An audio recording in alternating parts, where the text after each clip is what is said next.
the roots, he let the beats build, bitch. And we never switch. Even if I'm rich, I'll be broke like I'm Mitch. Niggas talking down, but that's headed in the wrong direction. But I knock that shit out like the boxing section. Cause they can't touch what they can't see. All I gotta do is be the same me. All I gotta do is keep it G. Always be the same me. While I'm solid, boy, they can't change me. No. What's going on? What's going on? What's going on? We live from the boxing section. God damn it. Man, we're gonna have a hell of a show tonight, dog. We got the homies coming through. You know what I'm saying? I know I'm in the whip. We're gonna have a good time tonight, man. Saturday night, and it's going down. Late night boxing talk. All right? Straight up. All right, let me see what's going on out here in the world, man. Let me see where everybody at right now, dog. We here, man. Yeah, man. Let me put this link in the chat real quick, man. Let me put this link in the chat real quick. Get the party started. You understand? Yeah.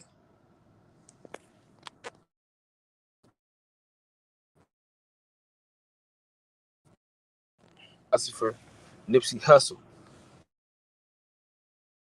what I'm saying? Yeah, so I'm on my way to the workhouse. You know what I'm saying? Get some fresh work in. You know what I mean? Finna get this paper. Feel what I'm saying? But yeah. Man. Jalen, what's up with it, big dog? What's happening? What's going on? I know that's a joke. I know that's a joke. I know that's a fucking joke. You know what I'm saying? That motherfucker he just got beat up by Tank low ass. He ain't doing a goddamn thing with EJ. But yeah, man, listen. Ryan Garcia, Javier Fortuna, like I told y'all this morning, bro. I didn't put no stock into that. Now, if he come fighting JoJo Diaz, then you got something. You feel me? But now he talking about he at 140 now. So, you know, so 135, the motherfucker fought no one. No belt, nothing.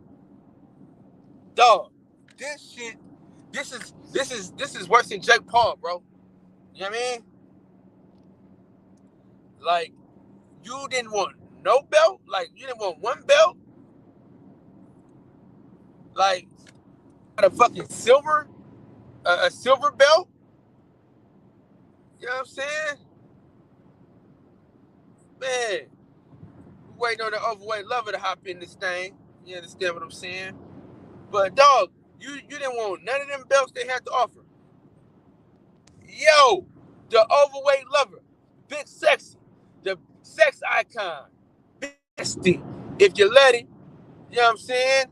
Your grandmama's favorite, your stepmama's one and only.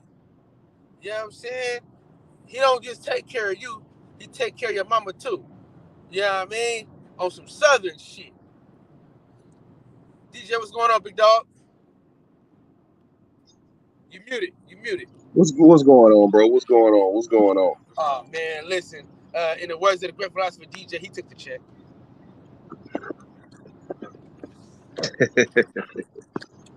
So what you think of the fight, man? What you say? He took the check. I'll go back in the house and cricket live. Hey, listen. Check this out, dog. He's been to two different.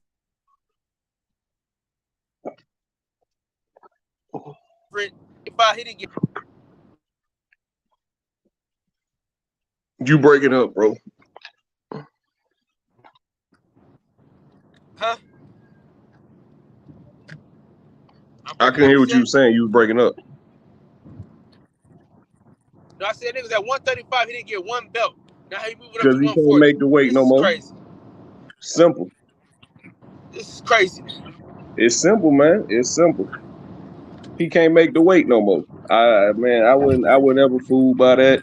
Him saying that by everybody saying that it was Fortuna who wanted the weight change. I mean, we all know Fortuna ain't the most disciplined fighter, but at the same time, man, I think, in my opinion, I think Fortuna came in there and took the check. I think he quit, and basically, I just think he showed up for the check tonight. I don't really think he came to fight. Like, we all gave Rolly shit for getting knocked out, but Rolly talked shit and came in there and was actually trying to fight.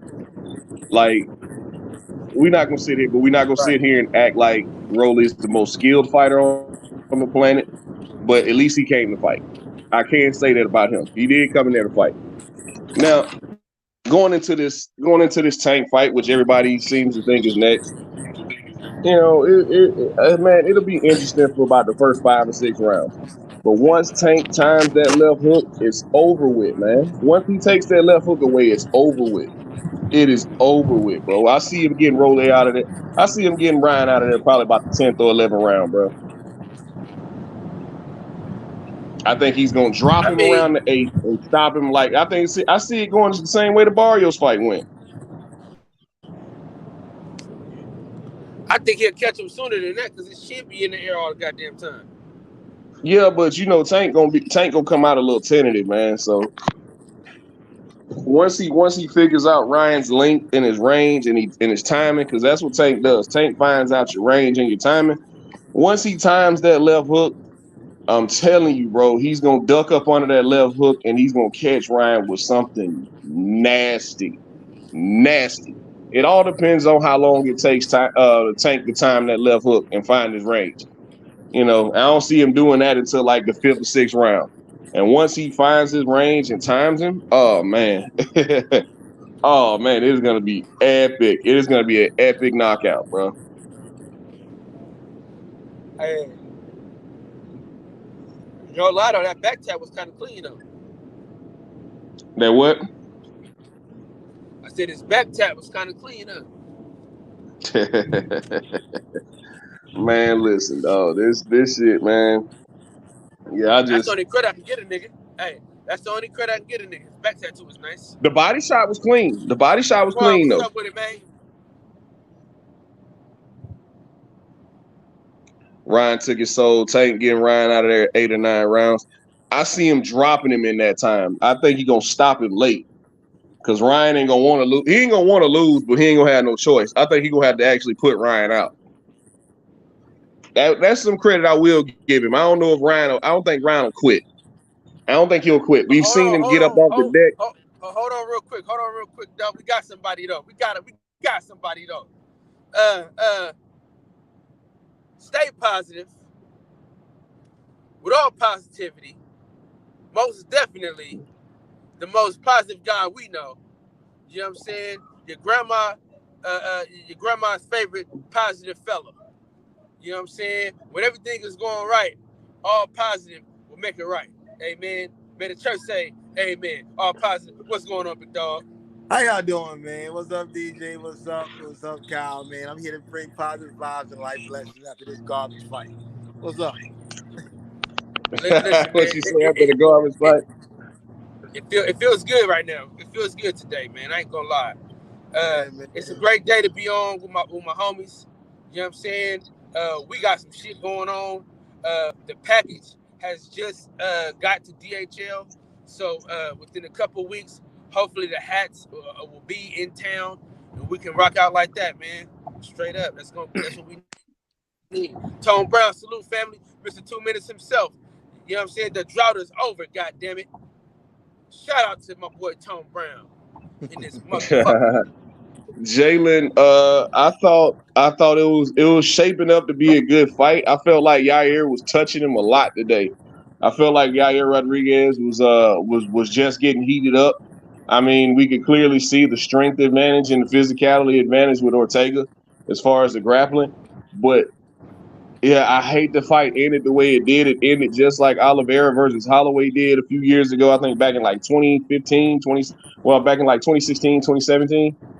But I felt like Yair Rodriguez was definitely controlling the striking. I don't feel like the striking was even close.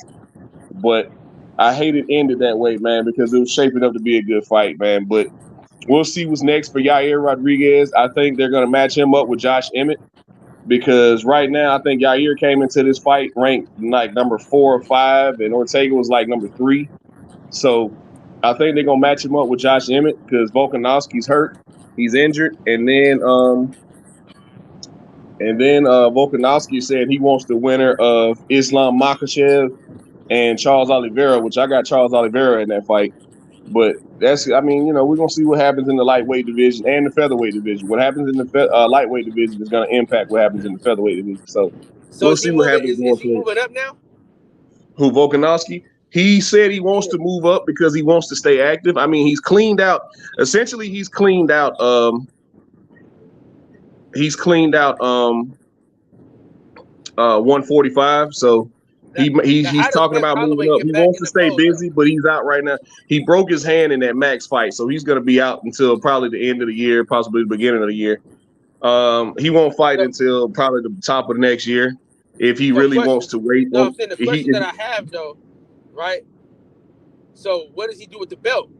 Is he gonna give it up and go up to up or what? So Max can get his belt back. Nah, you don't have to. You don't have to do that in the UFC, and unless they want you to, unless the division starts stacking up, where you just got plenty of contenders to fight.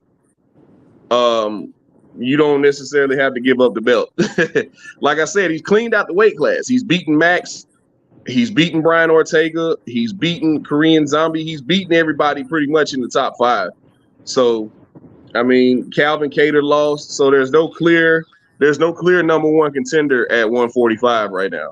So he can hold on to the belt for a while until somebody emerges.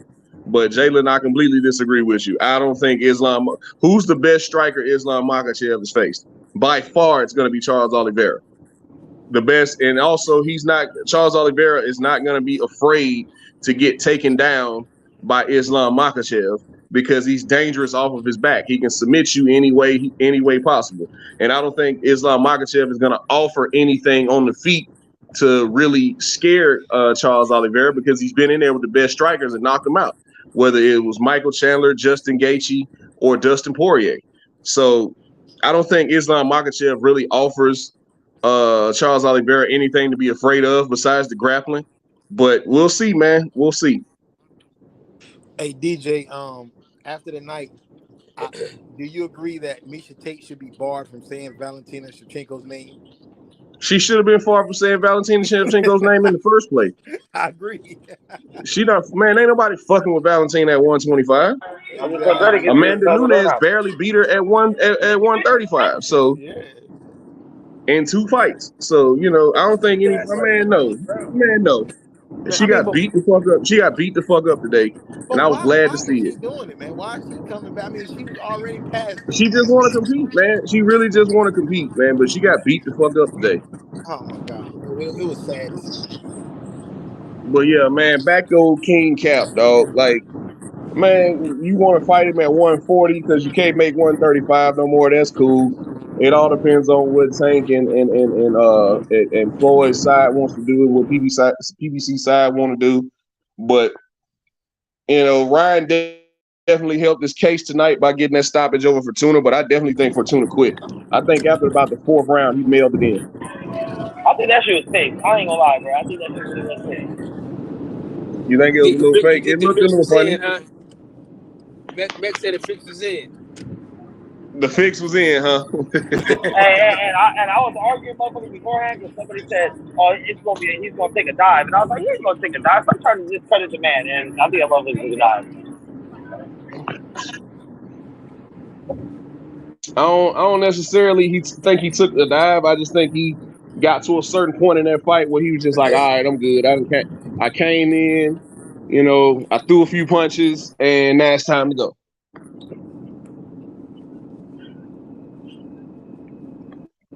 I came in, I got my check, now it's time to go. So it is what it is, bro. Once he got caught with that first body punch, he was looking for, when he spit that first mouthpiece out the first time, I think he was looking for a way out. He said, I already got my check, I'm good. Absolutely. After he got hit with that body shot, I think it was time. I think he was contemplating when he was gonna go ahead and lay down. Nah, he was just looking for a spot. That's all it was. Hey, fuck that motherfucker. But I'm glad that Ryan won, so we can beat Tank fight. Fuck it. Yo, Man, fellas. he ain't fighting Tank. What's up, Tony? Yeah, honestly, I don't Yo, see the Tank. For me, I do not see the Tank fight happening. You really think Floyd is going to work with Oscar? Honestly, the more realistic fight for me, I think he stays at 140 permanently. I don't think he goes back down to 135. I think he fights either Matias or Prograis. Who? To be honest, Ryan? yeah, Ryan.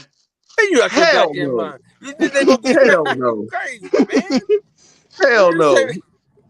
Both of them got both of them got. I think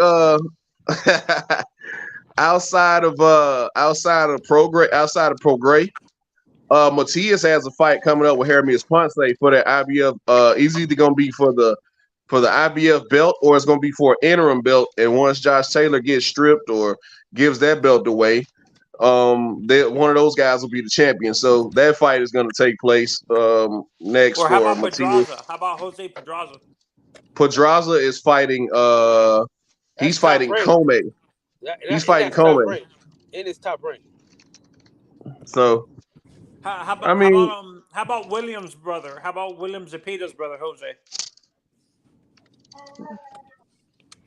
Jose Zepeda is about to fight Jose Ramirez for that vacant WBC belt. Oh, so they're doing a rematch for the WBC belt. Yeah, that's the stories I'm hearing, and it came from a good source. So I think that's gonna be the next fight for that vacant WBC belt at 140. So yeah, man, Ryan ain't got a lot of options, and neither does Tank right now. Oh, they got some options, nigga. They can mix them. Yeah, no, for me, They you better really not put Ryan in there with Matias. That's an accident. Wait, yeah, Matias gonna come to You know fight. the great salute to you, brother. how about one Yeah, of these? Matias is gonna come How to about fight, man. one of So the younger?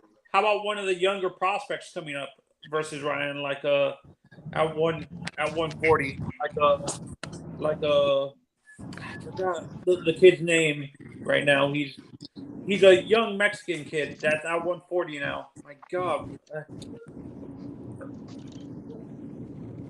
but I say I don't know what you're talking about, but at the top, if man, this is the only fight that needs to happen when it comes to those two, because neither guy's gonna get a shot at Devin Haney. Those three guys No. Neither Tank guy wants Ryan. neither guy wants a shot at Devin Haney. That's the thing. Say that. Man, stop the cap, man. I'm not doing that shit tonight. Stop the cap. Stop acting like everybody just scared of Devin Haney like that, bro. And I like Devin Haney, but Tank Davis is not scared of Devin Haney. Nigga, he's petrified, man. Stop the At cap, first I man. was I know afraid. he's I from was Oakland and shit, but petrified. stop the cap, Not bro. knowing that I can live without you by my side. Yeah, but Garcia did. He did not want to get his. He was a mandatory for the WBC. He didn't want to fight though. Come on, DJ. Cut the shit, man.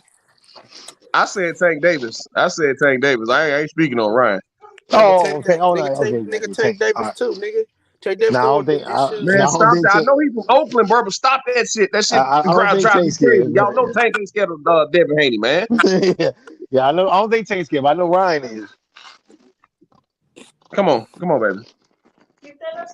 Do you guys actually think he's Tank goes up to 140, or does Ryan go down to Well, Tank's 135 to already get fought it. He already fought. He fought Barrios at 140. Yeah, he already fought at 140 before, man. So and he had a belt at 140. So I mean, no, but no. What I'm asking, do you guys think Ryan moves back down to 135, or he's actually in his natural weight now at 140? PGH Big Dog, salute to you. Planet 619, I don't salute. think Ryan personally. I don't think Ryan can make 135 anymore. His last two fights essentially have been at 140. So I mean, that's where it goes for me. I don't think Ryan can make 135 anymore. So I don't think it's really a matter of choice. You know what I mean? Who should I trust? And plus, I want to take away the excuse that Ryan was quote unquote weight drained when he fought Tank. Yeah, no, You got to think like Ryan's like De La Hoya. I mean, he's a tall guy, so they can't keep making 135. It's gonna be hard because they're tall guys and he's getting older. yeah, no, but there's multiple Twitter things saying that either Tank said there's Tank's official Twitter saying he wants to stay at 135, but he wants then another official, and then that same Twitter saying that he wants to move up to 140. Who should I trust?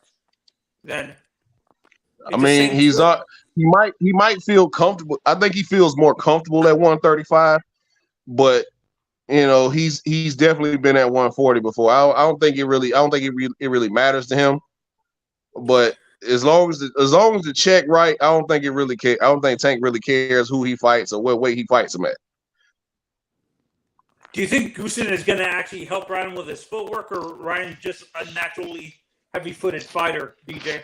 He looked better with Man, Goosen, Ryan fight the same way he always fought. It's just these guys get Joe Goosen ain't changed nothing in Ryan. He's still back straight up with his head straight on the center line. He fights Chin in the air, very flat-footed. vertical. He fights very flat-footed and vertical, and he throws the same punches over and over and over again. And against somebody as skilled and as seasoned as Gervonta Davis, that spells disaster for Ryan Garcia. If he keeps throwing that same left hook that he was throwing tonight, whether it's to the body or to the head, he did a good job mixing it up, throwing it to the body and to the head. But Tank is gonna time that, and he's gonna go sleepy night.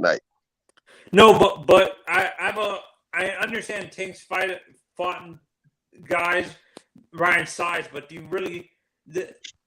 you think Ryan can actually use that more to his advantage, like leaning on Tank the whole fight? No, because Ryan don't know how to do that. Ryan doesn't lean on people. Man, Ryan doesn't lean back. That's it. He does. That's not how he fights. Ryan wants to get in and get out. He wants to stay at range. He doesn't want to really press people. He wants to press. He wants to touch his way in until he wants to find his range so he can time you with that left hook. So that's what Ryan is doing. He's trying to hit you with that left hook. So Ryan and T.O. are almost the same type of fighter. They don't, even though they're bigger than most of their opponents, majority of their opponents, they don't like leaning on people using their size. They like leaning back all the time and stuff like that. Where I can say the difference with T.O. T.O. will sit down and throw his. He will sit down and commit to his punches. Even tonight, I didn't really see Ryan committing to his punches.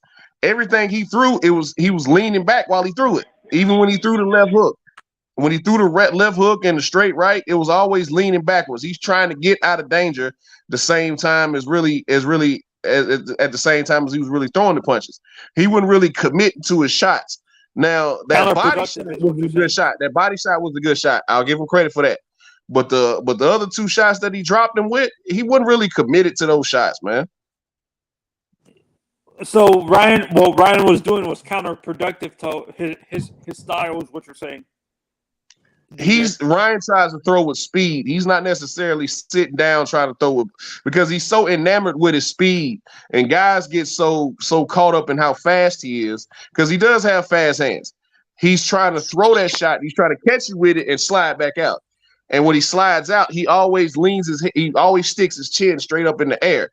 And he throws the same combination over and over and over again. But he's catching these guys with it, and he's dropping them, and he's getting them out of there. But I don't see that working with Tank Davis. But are the majority of the fighters that Tank fought at 140? How much of a big height difference were there? Because I think Ryan's 5'10", 5'11". Am I correct? He's the same size as Barrios. Ryan is the same size as Barrios. He's gonna have a 5-6 inch height advantage over Tank, and he's probably gonna have like a 4, or maybe longer than that, maybe like a 5-inch reach advantage. He's gonna have all the physical advantages over Tank, but somehow, some way, Tank is gonna catch him. Barrios had all the physical advantages over Tank. Barrios, who just fought at welterweight. So he had all the physical advantages over Gervonta Davis, and still Gervonta Davis was able to catch him with a right hook in I think it was the 7th round and dropped him. Then he caught him with a left hook in the 8th round and dropped him. And then he caught him with a body shot in the 11th round and finally stopped him. So it all depends on when Tank figures out your timing and your distance, and you're done. And with his footwork and his angles, he's going to be able to do that. And another thing as well that Garcia, if he tries to go to Tank's body, that's going to open him up for a counter because you have to get close to those body punches. Garcia, if he tries to go to Tank's body, that's going to open him up for a counter. Yeah, because he's going to have to reach way down to get to Tank's body. He's going to really have to dip down off into that shot, and he's going to open himself up to a straight left.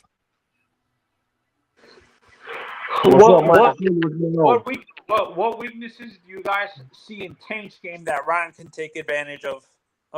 Besides his height, what weaknesses can Ryan take advantage of for Tank besides his height? Tank is very tentative. He starts fights off very tentative. So I can see Ryan building up. He can build up a lead just because Tank won't necessarily engage like he should. I can see him building up a lead on Tank and probably trying to just do enough to stay away from him. That could be. I think that's his only. I think that's his only way to win the fight. I don't think he can outbox Tank. I don't necessarily think he's going to knock Tank out. I think the only way Ryan can win this fight is if Tank just stays tentative the whole time and doesn't catch him. But at some point, Tank is going to turn up the pressure. Even then, I think he can find his way. Even if he finds his way inside of Ryan's range, he's going to stay up under Ryan. He won't let Ryan get off at the end of his punches. Oh, uses his long reach advantage. I think Tank will take that away, just like he took it from Barrios. Just like he takes it away from a lot of the taller Tank is gonna catch that boy's chin and it's a wrap. I don't care if he loses every round. He's gonna knock that motherfucker out by the end of the fight. And I've said this before, right? It amazes me how all of these bigger guys that Tank has fought always just seem to walk into shit. But for me, I don't think Ryan's gonna make that mistake like the other guys because Zapata, was it Zapata that you're talking about or Barrios? He fought Barrios at 140. That's what I'm talking about. Yeah, honestly, Tank ain't never fought Zapata. Tank's never fought Zapata. Yeah, for me, DJ, I don't think Ryan's gonna make that mistake though. I don't think Ryan's gonna walk into a shot purposely like Barrios did. No, but Ryan he's always walking into shots. I mean, even the last fight he was catching shots, and the fight tonight he caught a few shots that he shouldn't have caught. From a smaller guy. But Fortuna didn't hurt him. Ryan just but Fortuna doesn't hit as hard as Tank though. If Tank lands those shots and Fortuna was landing, it would be a problem. Man, I lost hella service, man. I'm almost at work right now. I'll get with y'all in a little bit. Okay. Like, let's say the Tank fight doesn't happen with Ryan, guys. Who do you think his next fight is going to be? Let's say it doesn't. I don't know. I don't know because everybody else at the top has dates. If it doesn't happen for Tank, I can see Michelle Rivera. I think Michelle Rivera would be another opponent for Tank if the Ryan fight doesn't happen. No, for Ryan. What about Frank Martin? I don't really see that happening. I don't really see that happening. Not for Tank or Ryan. Hey, do you guys think that? How about Michelle Rivera for Ryan? It's too early.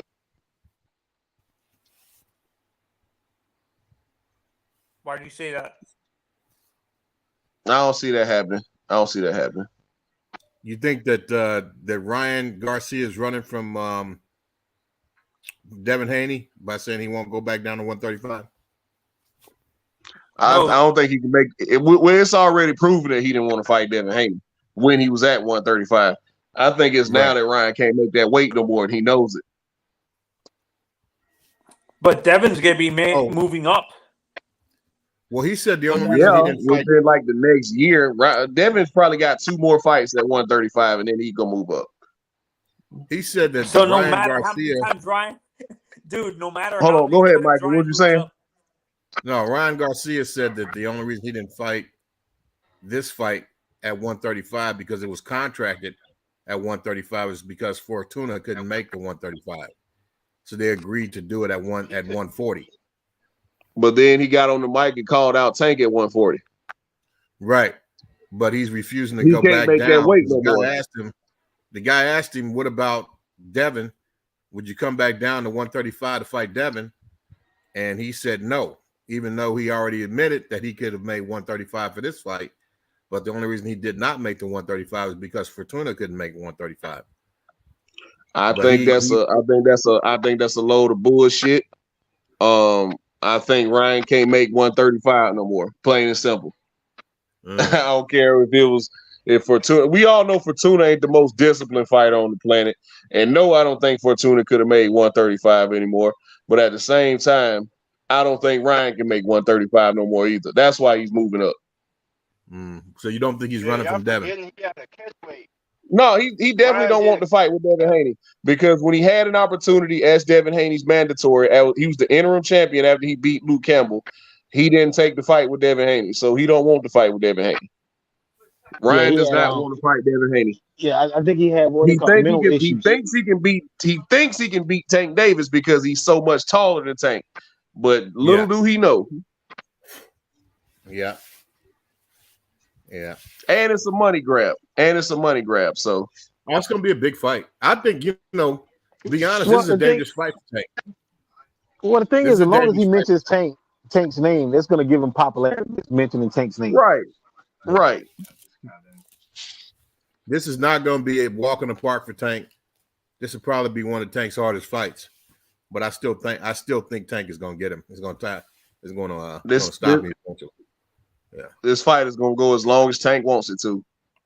Just like the Rolly fight. This fight is going to go as long as Gervonta Davis wants it to go. If he decides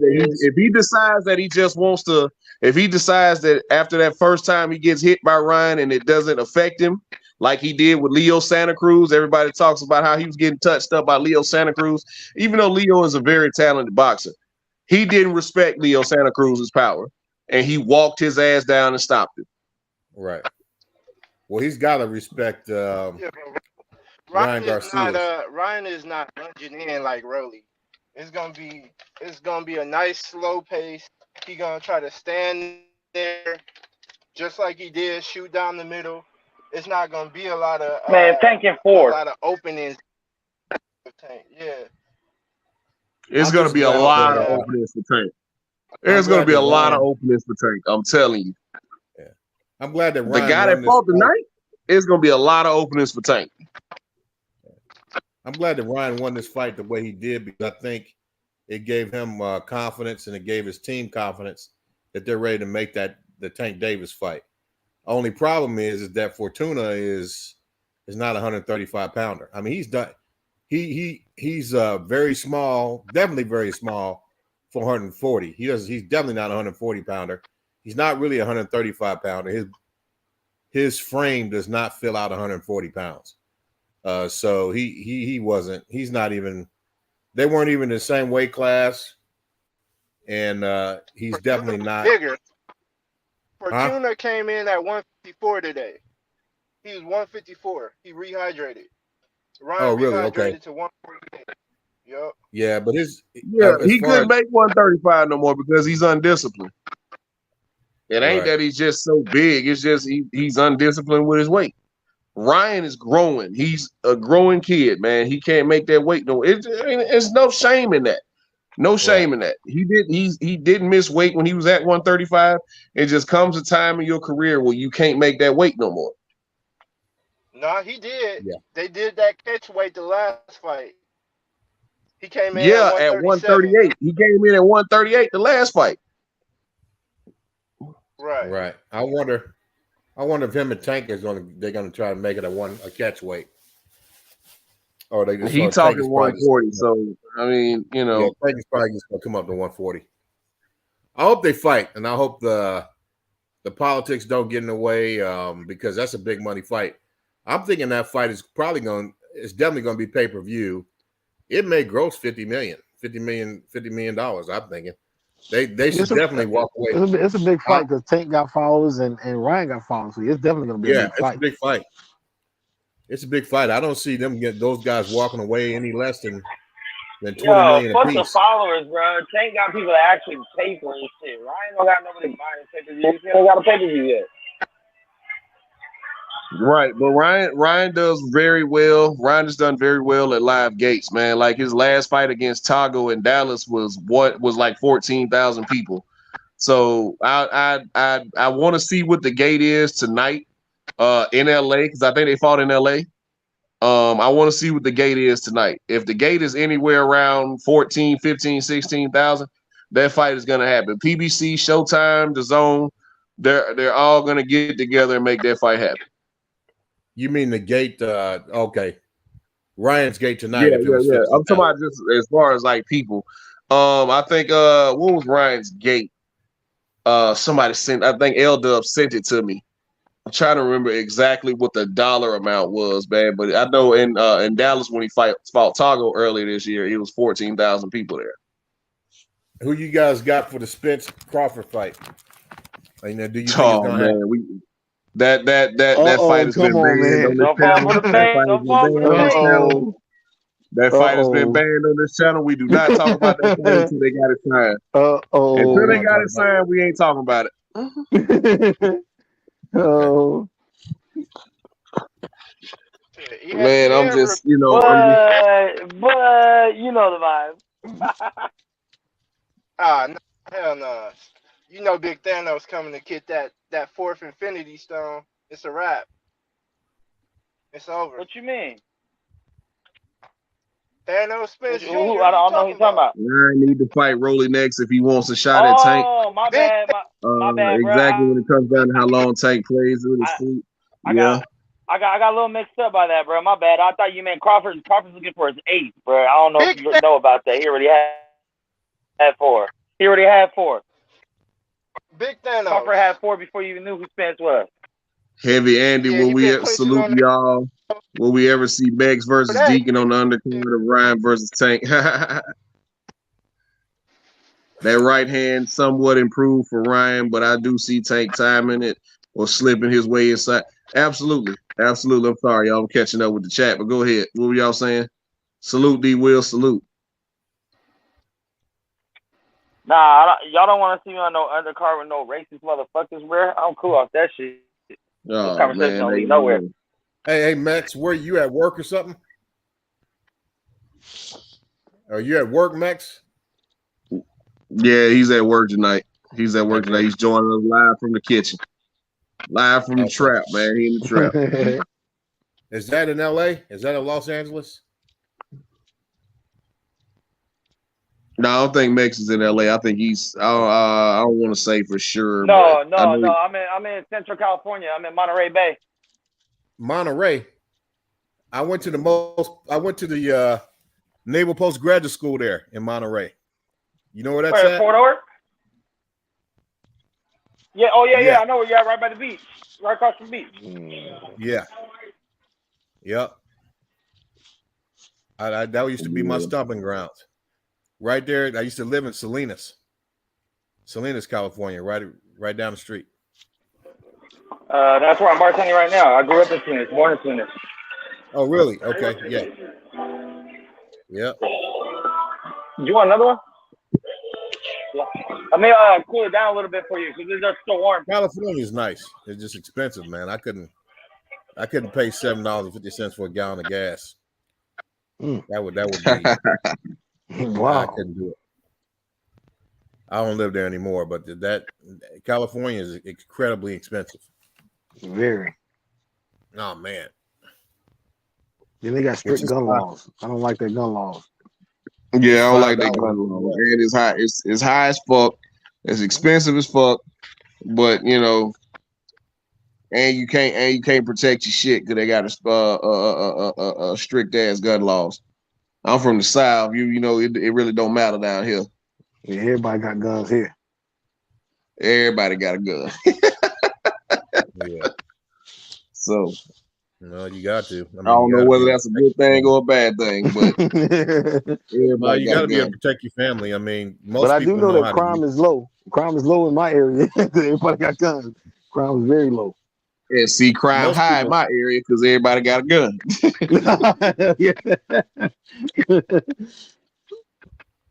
most people are responsible with weapons. I mean, with you know. Shit, Yeah, not out here. They're responsible if you mean they use them for what they intended for. Man, right, look, right. I'm not They really using what they intended for. I'm not really concerned with a lot of people when I be running on the trails and walking on the trails. I'm concerned with the animals. I don't want a bear come out. I want to be able to protect myself, man. Yeah. Oh, yoga ass getting popped. Fuck the wildlife. Yogi, Bambi, all that shit get popped out here. Definitely, man. Yeah. But yeah, man, yeah. I think Tank has a date in December already, so we'll see if the Ryan fight doesn't. No, he doesn't. If the Ryan fight doesn't happen, I think Tank's gonna be fighting Michelle Rivera. Tank just said he just I guess he just had one of those. Yeah, he tweeted out, "I'll see y'all in December" or something like that. Yeah. Tank already has a date in December, so he doesn't have an opponent.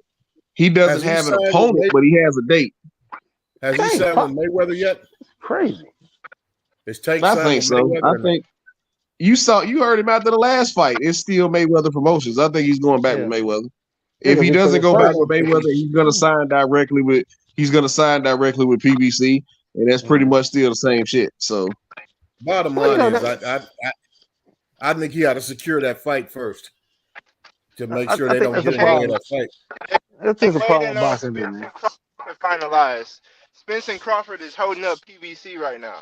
They whole lineup. Oh. Well, I would not just operate. That's time for independent. Oh hell. Tank got to just go sign the fight for himself. Shit, I mean, I wouldn't let that 50. I think that fight's going to at least gross $50 million. I wouldn't let that. But what they gonna get though? But what are they gonna get though? I don't see them getting. I wouldn't say they got anything less than 15, 20 apiece. Oh, I don't think they get that much. They ain't getting that. You talking about Tank and Ryan or Tank and Ryan?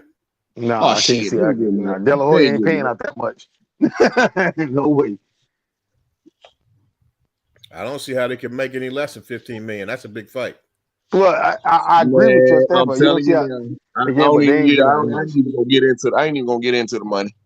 But nah, they not getting that. They not getting that. I think this is probably a $20-25 million fight. I don't think it's a $50 million fight. Gross. Nah, and between pay-per-views and gate, because I mean you got to think about it, right? They probably gonna have it at another basketball arena. I think Tank's gates are only doing like maybe 5 million. So they're not charging an arm and a leg to go to one of Tank's fights. I know when he fought Barrios, I think my ticket was like 190, 200, something like that. No, that ain't bad right there. And I was sitting halfway up. So wow. All right, so you can say maybe the average ticket price is about $300. So if they fight in an arena, if they fight maybe 100, maybe 100, 150. No, we'll just say average. Only thing is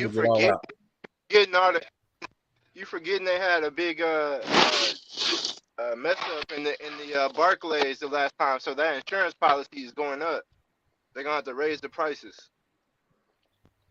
Well, I Yeah, but mean, that happened well after the fight. That was that didn't have Tank didn't have no control over that. That wasn't none of Tank's people or none of that, man. That That's was not. just that was an unfortunate circumstance, and people riot at fights all the time. now you want to have that fight in like Los Angeles, L.A. No. or Vegas. Yeah, that's probably gonna be L.A. or Vegas. You want to be in L.A. I or don't think Vegas it'll be in Brooklyn. That'll probably be in L.A. or Vegas.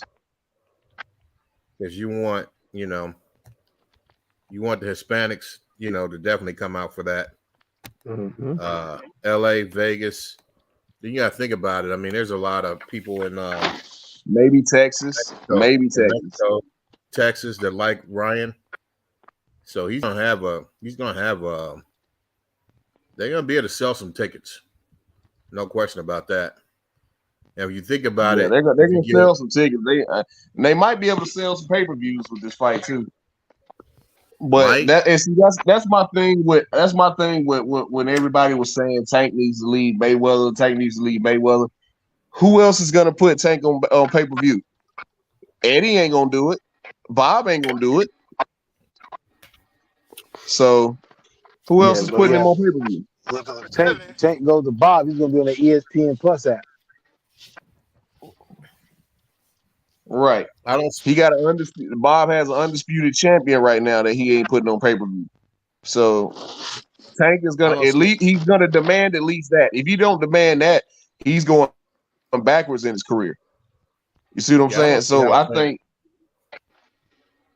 I don't see him going anywhere else if he hasn't already re-signed with Mayweather or he hasn't re-signed with PBC or Showtime.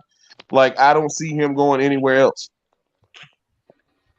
I don't see how Tank doesn't how they don't sell.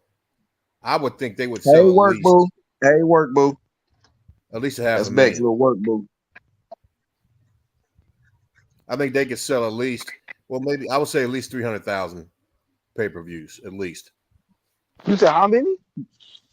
300K. I can see that. I can see that. I can't see 300,000. No. I'm gonna say this. That's a lot, man. Because Tank did. What did he do with Barrios? I think he did like 250 with Barrios. He did? Yeah. Oh, I didn't know it was that much. Yeah. Okay. Yeah. I didn't know it was that much. Yeah. With Ryan, they should definitely sell 300,000. That'll be around 250, 300K. I think that's about right. Yeah. If he did 250 with Barrios, then he could definitely do it with Garcia. Okay. Now his shit with what's his name? Pitbull was piss poor because they decided they was gonna put the fight. They was in LA, which he did 17,000 in LA, almost 18,000, I want to say, and they put it on a Sunday, the same night the Chiefs and Broncos was playing. You know what I mean? And he still did like a little over 100,000. I want to say at 150. So, I want to it's a bunch of wait and see. But we all know but I do know Tank has a date in December. We talked about that before, man. I think boxing should go back to that fights on weekdays and days other than Saturday. I know Mex don't agree with it, and a lot of people don't agree with it, but we got to stop this Saturday is the do or die day. That's got to stop, man, because it wasn't always like that. Boxers better hurry up and start squeezing all these fights in because you know what's about to happen in the next month. What's about to happen? What's up? NFL? You know what's happening. The NFL? Nah, football season, period. College about to start. Oh, okay. Yeah. Because the Saturdays, man, and like then, I said, and then when all the big fights are supposed to be happening, like you hear about my guy Wilder about to come back this year, and you got Canelo and Triple G about to fight in September, and if it's past the first weekend in November, I'm not going to the Bud and Spence fight. If it happens after that, I'll gladly pay for the pay-per-view.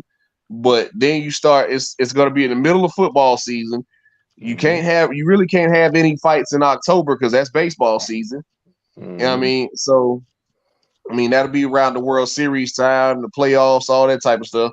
So you get into October, November, that's really in the meat of the football season. And only certain fights can trump football. Yeah, well, like Mike Tyson, Holyfield was in November, the first one. So yeah, but Mike Like, Tyson is a rare breed, though. Mike Tyson is a superstar. It doesn't matter what day you put him on or what month. and I think the first Fury and Wilder fight was in December. It was the same day as the SEC championship. I remember that. Mhm. And But what's the name? Rigando and Lomachenko was December 2017. so certain Yeah. fights can compete, but all of them can't. Mm-hmm. Yeah. Well, if you do the math on that, I mean, they should make anywhere from 8 to 10 million. Yeah, so About 8 to 10 million, and that gives them, 8 to 10 million for. I mean, that's a good enough. That's a good enough payday to make that happen. I think. I think you overly ambitious. I say anywhere from 5 to 7, and they gonna make the fight happen for either guy. Neither I one of think them. 5 to 7. I think 5 to 7, and you get the fight. Oh yeah, yeah. I think you give Tank 7, give Ryan 5, and we got the fight. It's gonna be more like 3 and 5, 3 and 2. Nah. Or 5 and 3, something like that. Yeah, these guys ain't getting, they ain't getting 10 million apiece. You got to think about it. PBC just gave Caleb Plant 10 million. 1.5 like that guaranteed for Rolly. What? Didn't Tank take 1.5 or something like that for Rolly? That's always been Tank's guarantee. Like Right. I think it's always been like $1 million, $1.5 million, $2 million maybe. I think that's always been his guarantee. I don't know for sure. I don't know for sure. I'm just going by what's out there, what's been reported. But if you believe these guys from the PBC side of things, they all get low guarantees, but it all depends on the back end. Everybody talk about the back end with PBC. They get a piece of the gate, they get a piece of the pay-per-view, and then they all got promotional companies that they can get paid from. So they don't get high guaranteed purses because they get paid, 3-4 different ways. So it all adds up. And that's just going by what's being reported. I don't necessarily know, but that's what I've heard. Nobody gets high guarantees unless you're a heavyweight, unless you're Wilder or Canelo. You don't get high guarantees with the PBC. Thurman got it.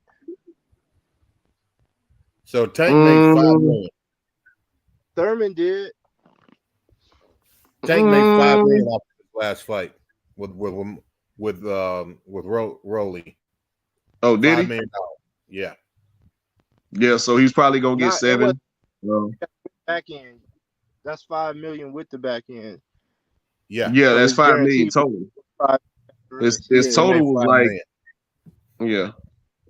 Right. So figure, I would say he would make at least 8 to 10 fighting. He would make at least 8 to 10 fighting Garcia. Just guaranteed money 3 to 5. If that's what he get off the paper. Yeah. I'm talking about. But you gotta think. I'll do it for 2. I'll do it for 2. I didn't hear what he said. But what'd you say, Mix? I said fuck all that. I'll do it for 2. Give me 2. I'll do it. Yeah, shit, give me $2 million right now. I'll hop in there with Andy Ruiz. No, I'm not training, not doing no fucking road work. None of that shit, because I'm laying down after the second round. Give me my money. Give me my money. Yeah, you have to finish the fight to get to $2 million. Shit. All up, man. Once I make that ring walk, it's over with. So he got Tank got $5 million off the Rolly fight. So $8 million is not 7, 6, 7. That's not. I'm telling you, it ain't gonna be what you think it is. Rolly I'm saying, Michael. Yeah, Michael, like I was saying earlier, I think you being overly ambitious. I don't think they're gonna pay him like that. Yes. I'd like for him to get paid like that, of course, but I don't So care. I'm They just my money. saying, Pay him whatever they ask for. yeah, I'm saying if you look at the purse, if you look at the gross that the fight's going to make compared to the Rolly Tank fight, this Garcia Tank fight is going to be much bigger than Rolly Tank. So I don't necessarily think it's gonna be like a $30 million fight though. I don't think it's that big, but I it's mean, a I'm fight. just It's a fight we'd watch I'm for not talking sure. about the actual amount. I'm saying from just the size of the fight. The Rolly Tank fight is going to be is much smaller than what this Garcia fight's going to be. It's got to be double, at least double what that Rolly Tank fight was. So, and if he got, I agree that it's a bigger fight, Tank, but I just think that he could get at both least parties aren't getting paid high purses, so you can make the fight reasonably without having to pay out a high salary demand. Yeah, It is a good fight. I think the fight makes sense business wise because both guys, whether we like Ryan or not, he's an attraction. Whether you like Tank or right. not, he's an attraction. So I think the fight will get made if Oscar doesn't mess this up. Because we seen what just happened with what he did with Munguia and Charlo. Like both guys wanted that fight. I think all the terms were agreed to. And Oscar came in the ninth hour and said, "No, I want TV rights in America." After Showtime, reportedly, I'm gonna say this because I don't know. I went in the negotiations. Reportedly, Showtime had agreed to give the Zone all TV rights in Mexico and overseas, but Showtime would get all the rights in America. And Oscar, who just signed a big deal with the Zone. They just signed a multi-million-dollar deal, multi-year deal with the Zone for Golden Boy to stay on the Zone. So he's gonna want them involved in some capacity with this fight. And I think more so than anything, that's what'll hold it up. But as far as Tank is not gonna. I don't think Showtime and PBC are gonna want to be out of the loop either. So we'll see, man. We'll see. We'll see how everything pans out as far as the business. I don't really care how the business gets done as long as we get the fight.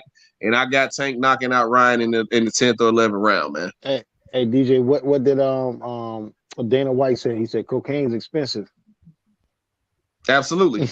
Well, him and Oscar hate each other. They hate each other's guts. Yeah, you know that. Yeah, Dana White and Oscar hate each other's guts, man. So it's and he doesn't like Steven Espinoza either. So, well, as far as the business is concerned, I know you got to be concerned about that. But I mean, as far as the fighters want to take the fight, they want to get paid for their work too. So. Yeah, I think both guys want the fight. That's why it'll happen. Well, that's why we've been talking about it. I think both guys want the fight, but because there's been actual offers sent to Ryan. They actually sent Ryan an offer last year, and that's when all that. What's up, Sweet Science Examiner? My guy, D. Will, my guy, man. Shout out to y'all. Yeah, Tank should get his money, without a doubt. Yeah, I'm all for the athlete getting their money, but. At the end of the day, I'm not in them. I'm not in those negotiations. I don't know. Whatever their number is to make this fight happen, make it happen. I don't care. Make it happen. But at the same time, we got to look at it like, all right, come on. They're not going to give you that. But, it doesn't hurt to ask. Well, but shout out to both guys. But shout out to both guys, though, man. Yeah. These two. I think at this point in their careers, both guys need each other. I think Tank needs Ryan and Ryan needs Tank because Devin Haney's lapped him. Devin Haney has lapped him. If Tank can make $5 million off of that Rolly fight, if he doesn't get $8 million, at least $8 million off of this Garcia fight, I don't think he should take the fight. I mean, I want to see the fight, but not at the expense of the fighters. If they're not getting paid fairly, then don't make the fight, period. Because, I mean, the bottom line is that's just that's unfair to the fighters. And really the truth is that the people who want to hoard up all the money, because the money's going to be there.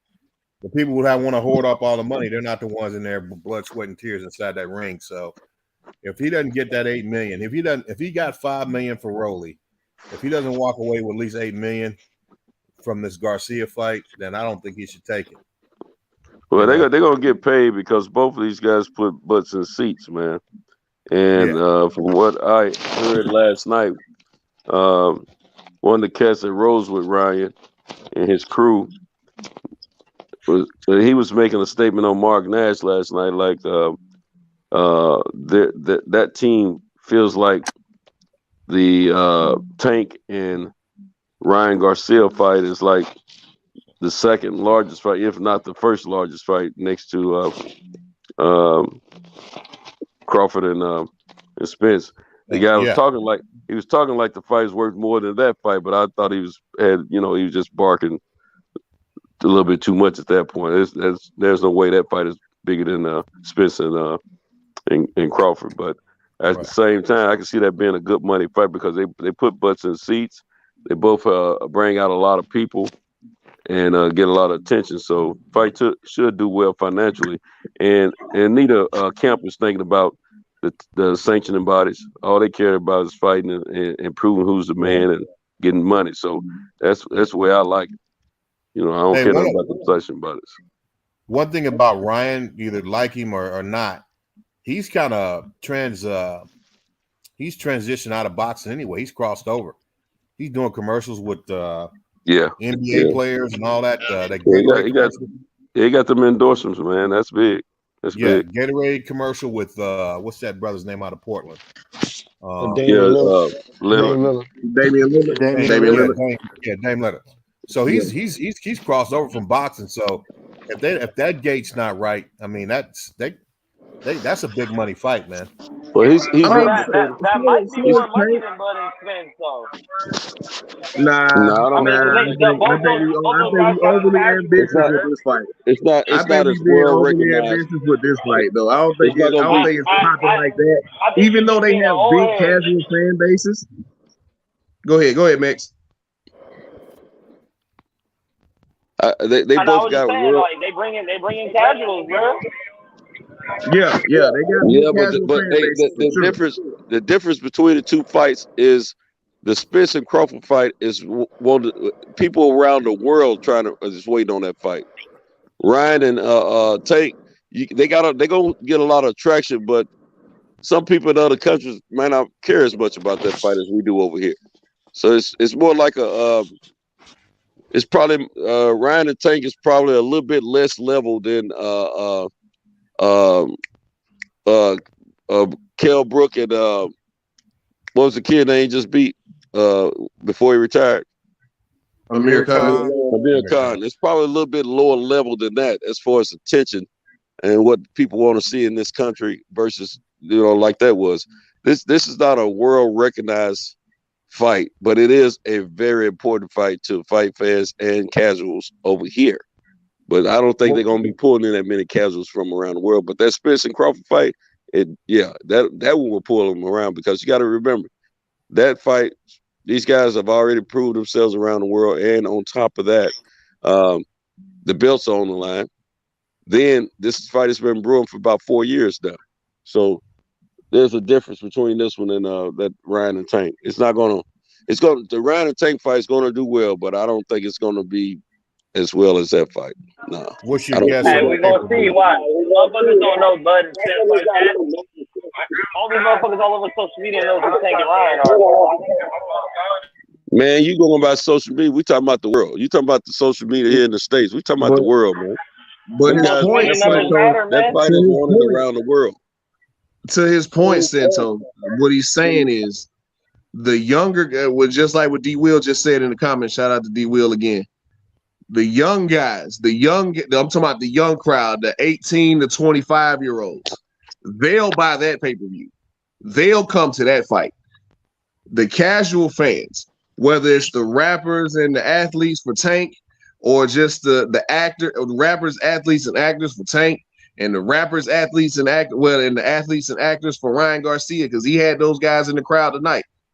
Both of those guys draw casual fans.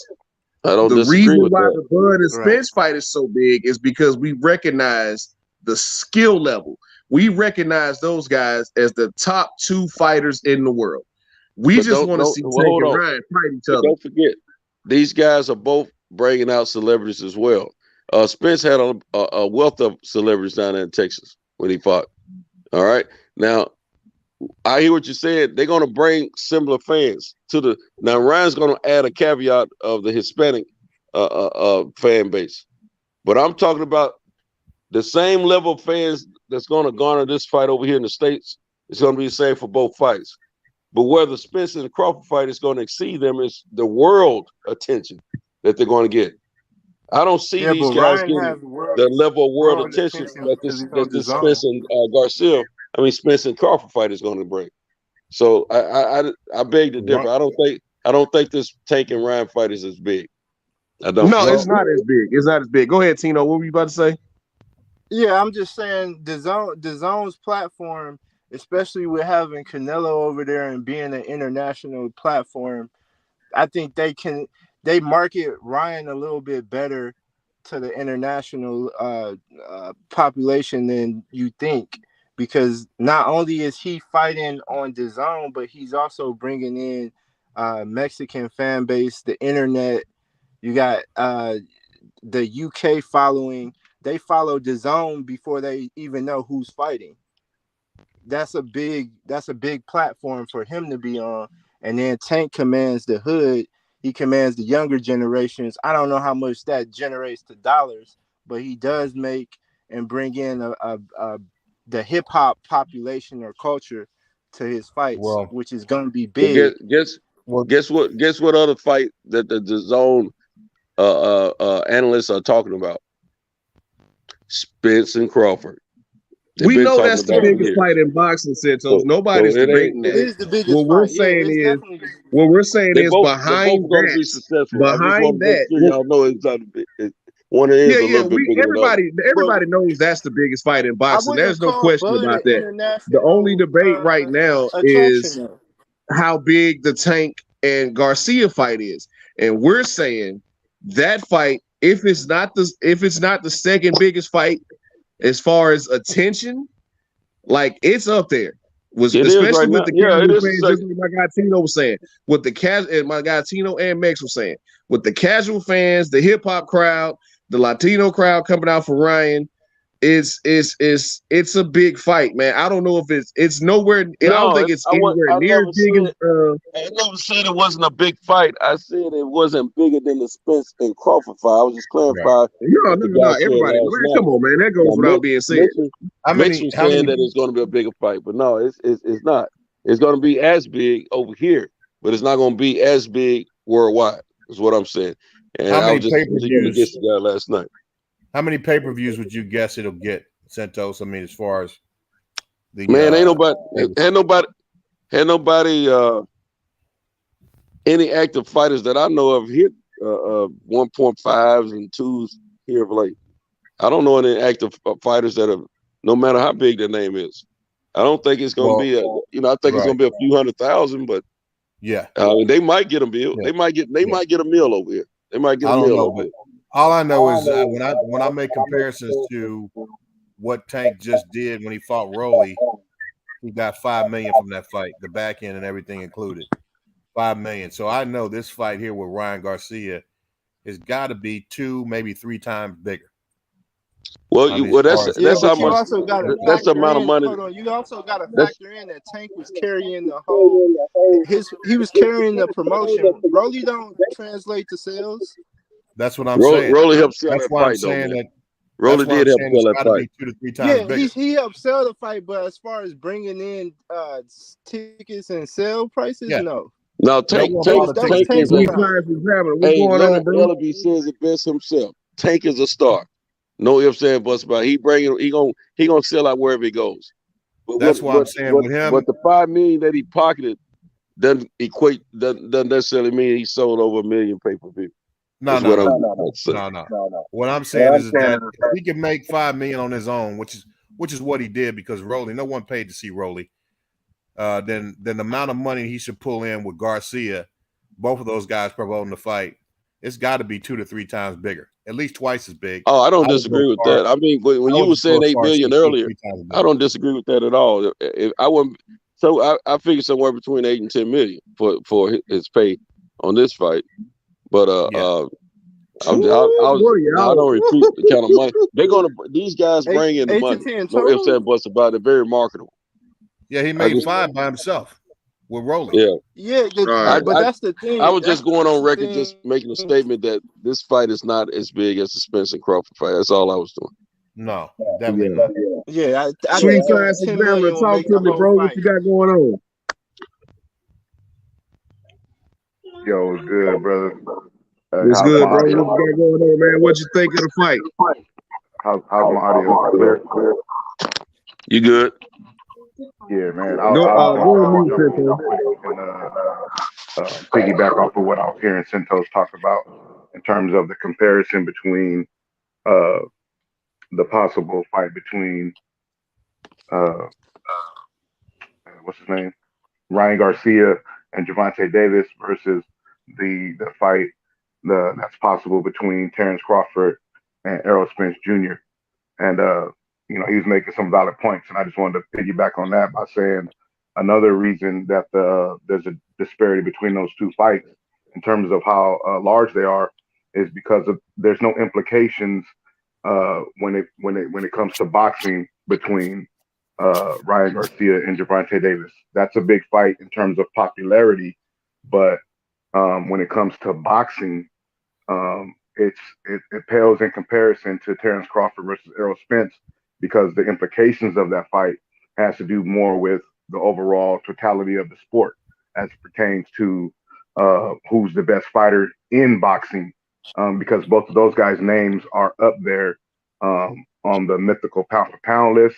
But not only that, also in mainstream and independent media and casual and hardcore boxing fans all consider Errol Spence and Terrence Crawford at the top tier level of boxing as it pertains to who are the best fighters in the world. And that's why that fight, implications wise, is a much bigger fight than this fight that is possible between Gervonta Davis and Ryan Garcia, because Ryan Garcia, he's never been a world champion. As we see now, he's actually now going to try to dictate what weight the class the fight's going to be at. For years, we've been hearing about this 4 kings of the lightweight division, and now that Devin has completely destroyed that narrative by reigning supreme as the king of kings of the 4 kings in the lightweight division. Now all of a sudden, guys are moving up to 140 as it pertains to Teofimo Lopez. He's moved up to 140. Ryan Garcia obviously has moved up to 140, and Gervonta Davis, he's doing his own thing altogether. You know what I mean? He really doesn't need to be at he really doesn't need to fight any of these guys and for him to stay relevant in boxing. You know what I mean? In terms of popularity. Now, as far as legacy wise, we know that he needs to get in there with certain guys, namely a Devin Haney if he's going to be at 135. But in terms of popularity, this fight is only big because of that. Has nothing to do with really boxing. I agree with everything you just said, with exception of one thing, and that is Devin Haney reigning supreme as the king of those, the top person and as of those 4 kings, because he hasn't fought any other 4 kings. The other 3, he hasn't fought any of the other 3. So I mean, he needs to fight Tank. I guess I wouldn't even put Ryan Garcia in that as much. I would say he needs to fight Tank, and he needs to fight Stevenson once Stevenson comes up, and then maybe Garcia. But the bottom line is that Devin really hasn't really fought. I don't see him as really fighting the best in that division. Yeah, but Mike, he has beat the man. Devin beat the man that beat the man. That's not his fault. So he done what he's supposed to do. Yeah. I mean, no, nothing against him, but I don't think we can really say without a doubt that he is the best 135 pounder. I mean, Until at the end of the day, everyone's gonna say Tank is the man. Hey, That's at the end of the day. can I get in there after you? So because he's disagreeing with my comments, so I would like to to have a response to that. Yep. And to elaborate as to why I said what I said, because I agree with him to the extent of I think that was Michael Fuller that said that. He said that Devin hasn't fought those other three guys, right? Mm-hmm.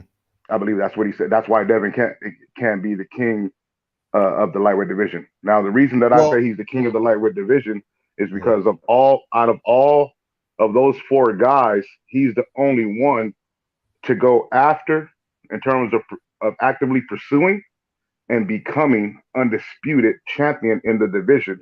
So at this point in time, all roads lead through him in order to become any kind of world champion. And that by default makes him the king of the four kings. Now, we've seen him actively try to go make a Gervonta Davis fight.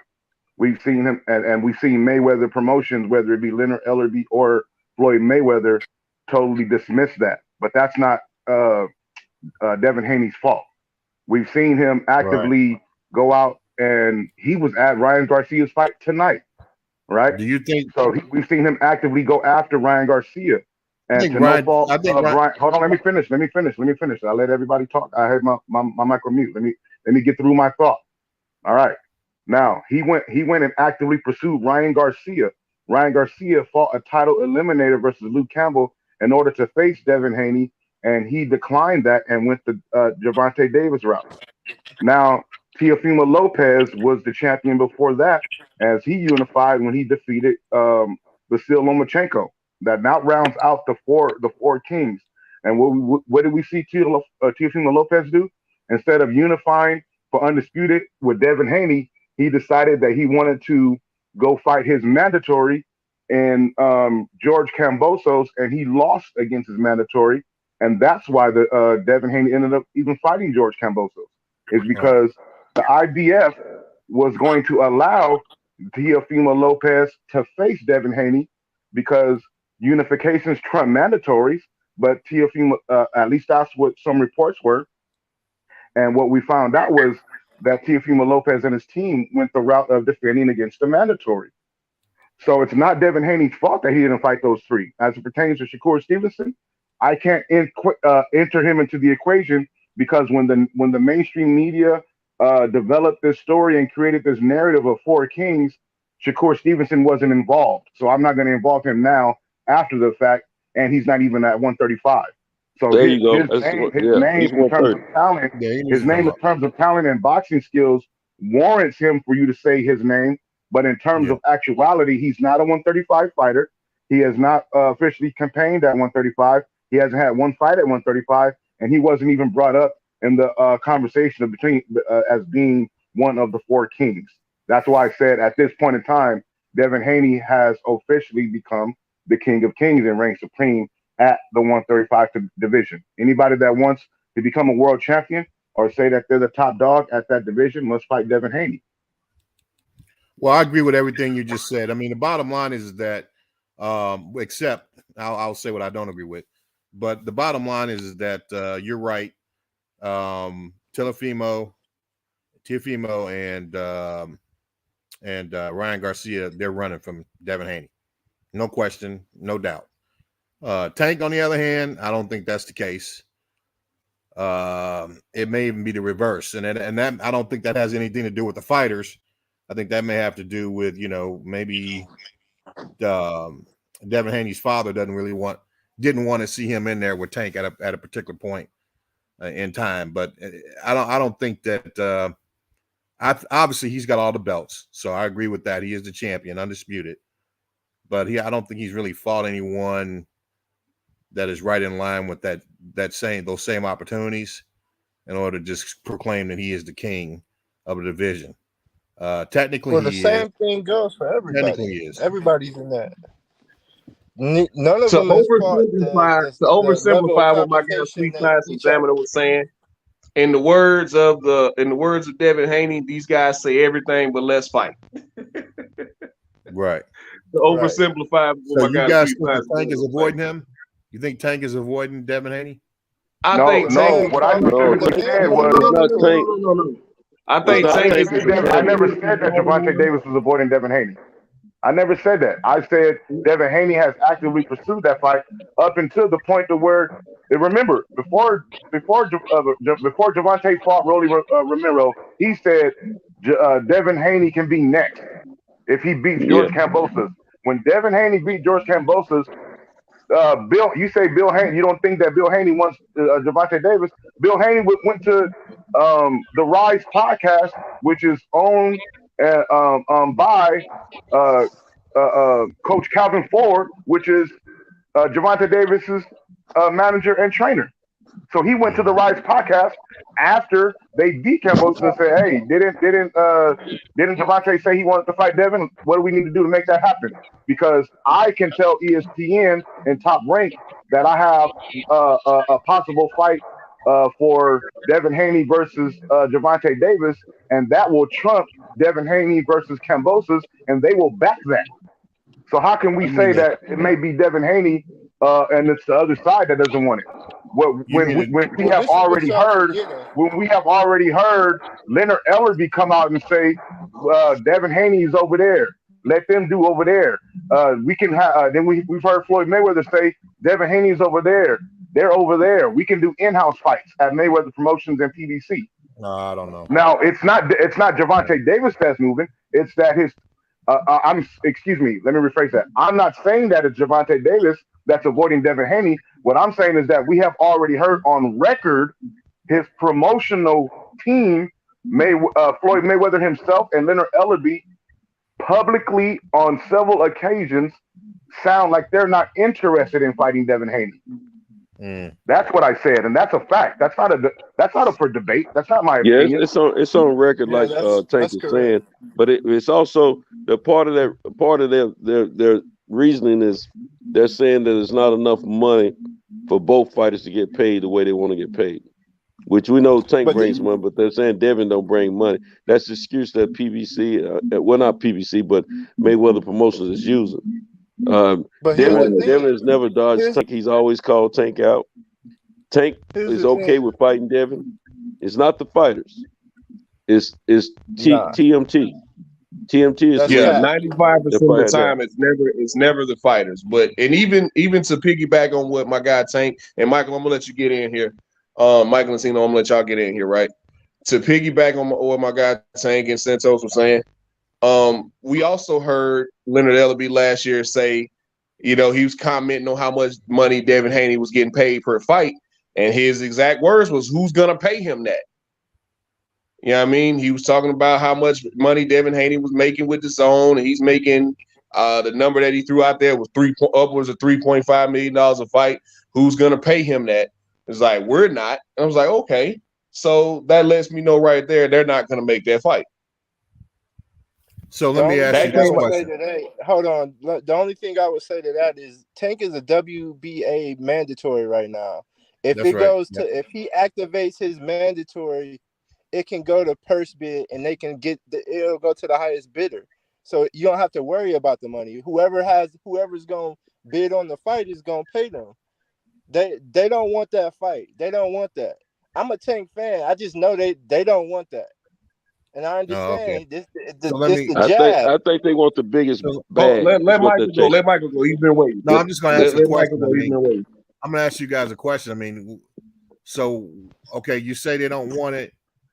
Do you think they don't want it because they think Tank cannot win the fight? And what's your opinion on the outcome of the fight if it were to occur right now? What's your opinion on the outcome? Who wins the fight? I think that Tank has the ability. They both have the ability to beat each other. Tank. I feel like there's no way that Tank is going to be behind or is going to sit behind the jab the whole fight. So Dev is not going to be able to keep him off of him for 12 rounds. I think that Tank can win the fight. Now, do I think that he's confident enough to win the fight? No. So I don't know in terms of if they were to fight right now, I don't know. I think Dev is going to be experiencing a new confidence level that Tank should have fought him before he had the belts, and he would have had a better shot at it. Now, I don't know. The power, it's a 50-50 fight. Okay, next. I think what to answer your question, I think your question was, why don't they want to make the fight? Why does it seem like Mayweather Promotions doesn't want to make the fight? Is that the question? No, the question is if the fight happens now, what do you think the outcome is going to be? Ooh. I mean, it's hard to say. It's a true 50-50 fight, in my opinion, because So, neither you talking guy about has Tank seen. and Devin? Yeah, I Yeah. don't think either guy has seen anybody like the other guy, right? I don't think Tank has seen anybody with an educated jab like Devin Haney, who's able to keep his range like Devin Haney. But I also don't think Devin Haney has necessarily seen anybody with the footwork and the angles and the power that Tank Davis has, and he's able to time people. So it could go either way. I mean, Tank could get his nose jabbed off that entire fight, because we do know Tank he picks his shots. He's not really a volume puncher. He picks his shots. And if he can't time Devin's jab, then Devin will sit back and jab his face off all night. But I can also see Tank Davis, like he's done in a lot of his fights, time Devin's jab and start to piece him up and possibly knock him out off of that. That's why I say neither guy has seen a guy like each other. They haven't seen anybody like each other. So that fight, it would be a great fight, man. I would love to see that fight. But as far as like picking a winner, I don't know. Okay. I really don't know. That's a true 50-50 fight for me, just like it is with Bud and Spence. Right. If that fight happens tomorrow at 135, I got Tank with a knockout. Okay. Anybody else? Well, I think it's a 50-50 fight. Just like my man DJ and Tino was saying. However, I think we're all going to be I think we're all going to sing the same tune, that at the end of the day, let's put it like this. In order for Devin to win the fight, he has to box and keep his range, keep a distance between him and Tank. If he gets on the inside with Tank and tries to mix it up, he's going to get caught. And I don't think it's going to go well for him if he gets caught. So so it depends on if it goes the distance. I got to roll with Devin. If it was a knockout, I got to roll with Tank. I'm not saying that Tank is not capable of boxing Devin enough, because he's very skilled, very, very high IQ, but he's reserved in his punch selection. He's not going to be as busy as Devin if he don't get on the inside. So if he closes it off like he did all the rest of the guys, he catches Devin, it's night. Now, with that being said, I wanted to add this also. Devin is not afraid to fight Tank. Tank is not afraid to fight Devin. They both want to fight one another. It's TMT that's holding up that fight because it's about the bag, the potential bag. And the team for Tank and the team for Ryan Garcia, they're chasing the bag, not the belts, but the bags. They made it clear. If the bags are there, it makes sense for them to fight. If the bags are not there, they're going to figure out a way not to fight those fights. And they pretty much have made it clear by action and words. Ryan Garcia is on record saying, F those belts. Those belts don't mean anything. Tank the said man that too. Tank, thing. And he wants the money. And they know they can't make no bigger fight than Tank. And everybody between 135 and 140 knows that the bag is with Tank, period, point blank. Yeah. So everybody wants a piece of Tank that's not afraid to fight Tank. Devin's not afraid to fight him. Ryan's not afraid to fight him at this point. He talks like he's not. And none of the guys at 140 is afraid to fight him, I don't think. I don't know about Teofimo, but I don't think he is. So the money's out there for Tank. Everything's green lights for Tank. And everybody knows, even though Devin is the undisputed champion, who's got the legacy to back it up now. Everything goes through Tank, money wise. Period. And recognition as who is the Devin man. ain't never done no one. Devin We ready for all ain't saying that, career. man. That ain't what we're saying, Max. I wanna. So But everything goes through Tank. Tank Let me has finish, navigated Max. around a couple fights already. Let me finish, Max. Everything goes through Tank right now as far as proving who the top dog is. Right. Even though Devin has the belts. Every analyst, everybody that knows boxing, that's the talk right now. And it's common sense for those of us who know boxing. Right. I agree. Here's one thing I'm going to say, answer my own question. Okay. I think the job that Devin did in Australia, I mean, he did a good job, but I think his opponent was fighting scared. Okay. So I was not impressed with the win based on the mental disposition of the mindset of his opponent. I think he was scared. He was mimicking Devin more than anything, and Devin just beat him at his own game, or beat him. He fought Devin's fight and got his ass kicked. Excuse my language. Okay, so when it's all said and done, when I look at that fight over and over again, I look at how low Devin is holding his left hand, jabbing this guy.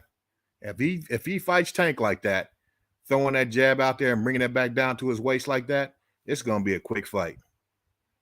It's going to be a quick fight. It won't last long at all. I think regardless, because Devin does not have that sit down, he's not going to be able to pity pat and feint and psych Tank out. Tank is coming to get his ass. And so, excuse my French again, he's not gonna be able to do that to that dude, for that boy from Baltimore. That boy from Baltimore is gonna bring that heat. And so I really don't think that a lot of I've never really seen Devin, very few times have I seen Devin sit down on those punches and get somebody out of there when he's the fighters he's supposed to get out of there. I just don't think that fight is going to turn out the way that a lot of people think it is, because in most cases, when Devin has pitched a shutout like he did in Australia, he's fighting against an opponent that was afraid, that was scared of him. Tank's not going to come with that mentality. I disagree on the scared thing. I hear what you're saying, but I don't think Kambosos was afraid. I think Kambosos got confused because he didn't know that Devin's level of skill was to that level where it was. Right. And I think the confusion, not knowing what to do to counter what Devin was doing, is what got him. I don't think he was afraid. I don't think Kambosos was afraid of any of these guys. He has a lot of heart. He definitely wasn't afraid of Teofimo. That's why he beat him. He may have not come into the fight afraid, but I thought that was definitely what I saw in those mid to later rounds. I think, yeah, you're right. He was confused, but what happens to most people when they get confused in a very intense situation that's got a lot of pressure being applied. You got a lot of expectations on yourself. You have the expectations of others on you, and you're in that particular situation with all that pressure, and you get confused. I mean, at that point, that starts to conjure up fear, doubt and fear. And that's what I thought he fought at least 2/3 of that fight with the confusion that you talked about, which conjured up that fear, and he fought scared. I think the proper F word to use is not fear, but frustration. Because when you get confused, it's going to create frustration, because you can't figure out how to get this, because you want to win so bad, or you want to achieve something so bad, and you can't figure out everything you can think of is not working. So I don't think and you got in your heart and mind that you can beat or win this or beat this person. So I don't think fear is a proper adjective. That's your opinion. I'm disagreeing with it, but it's your opinion. But I think confusion is more befitting. Kambosos he kept waiting for the fight to break out, and instead he was getting picked apart. That's all that was. He kept waiting. He thought it was gonna be like how Tio was, and Tio just came. He basically blew his wad in the first round and was recovering ever since. With Kambosos, he didn't expect didn't expect the jab. He thought eventually he would be able to get around it, but the jab that Dev was throwing, he was switching it up and escaping, and he just never got a chance to really lay a hand on Devin. Here's what I was confused about. 50% of the time he threw the jab, he was bringing it right back down to his waist. He wasn't bringing it back up in the defensive position. He's bringing it right down to his waist. Because he had so much length. He had so much distance in between them. If he does that against Tank, it's going to be a short night. That's all I can say. It's going to be over quick. With you. I'm not saying that, but I don't think he's going to fight like that. Devin ain't going to fight Tank. Like, Devin knows how to fight Tank. That don't mean that he's not going to be able to avoid a punch all fight for 12 rounds. Just because he know how to fight, it's going to be one of those. It's a 50-50 fight either way. Whoever's game plan works is the one that's going to win. Mm-hmm. Well, I tell you what, I don't even bet on fights, but I will bet on this one. I will bet on this one.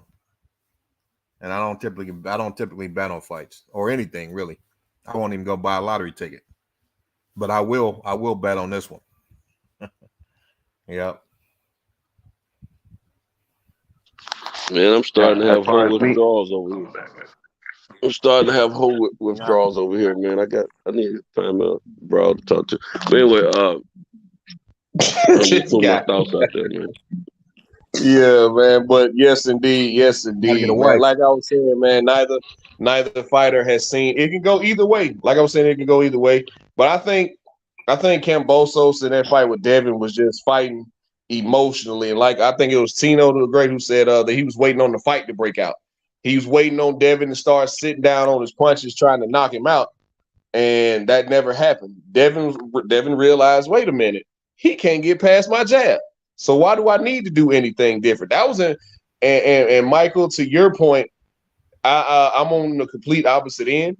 I think it was highly impressive that he became the undisputed champion, mainly with one punch. Like he threw other punches. He would mix up that stab jab, that great power stab jab that Devin has. He would mix it up from the head to the body, and then he'd throw shots to the body. I mean, it's just, he was always in his range. No matter what, Kambosos fought that fight, and Devin made him fight that fight at his range.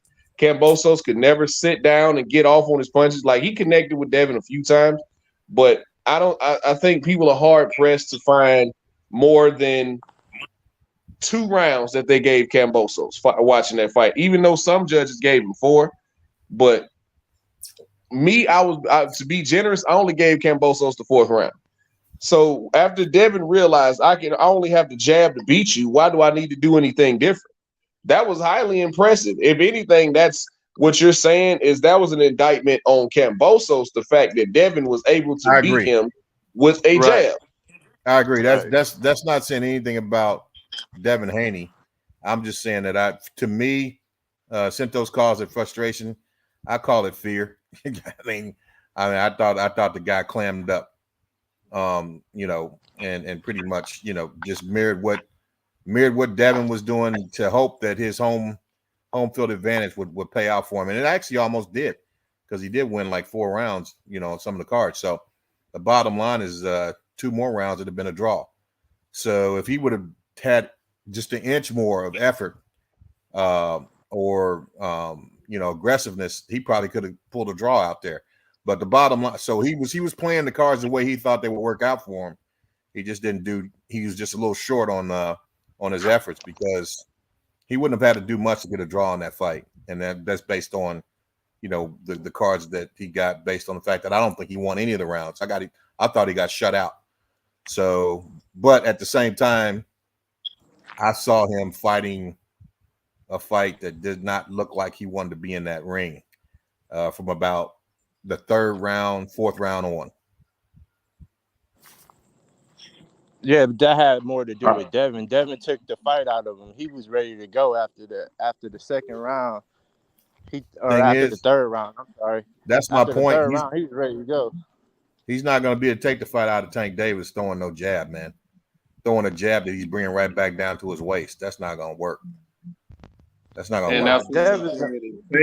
If Tank can time Devin's jab, it's not gonna end well. Yeah.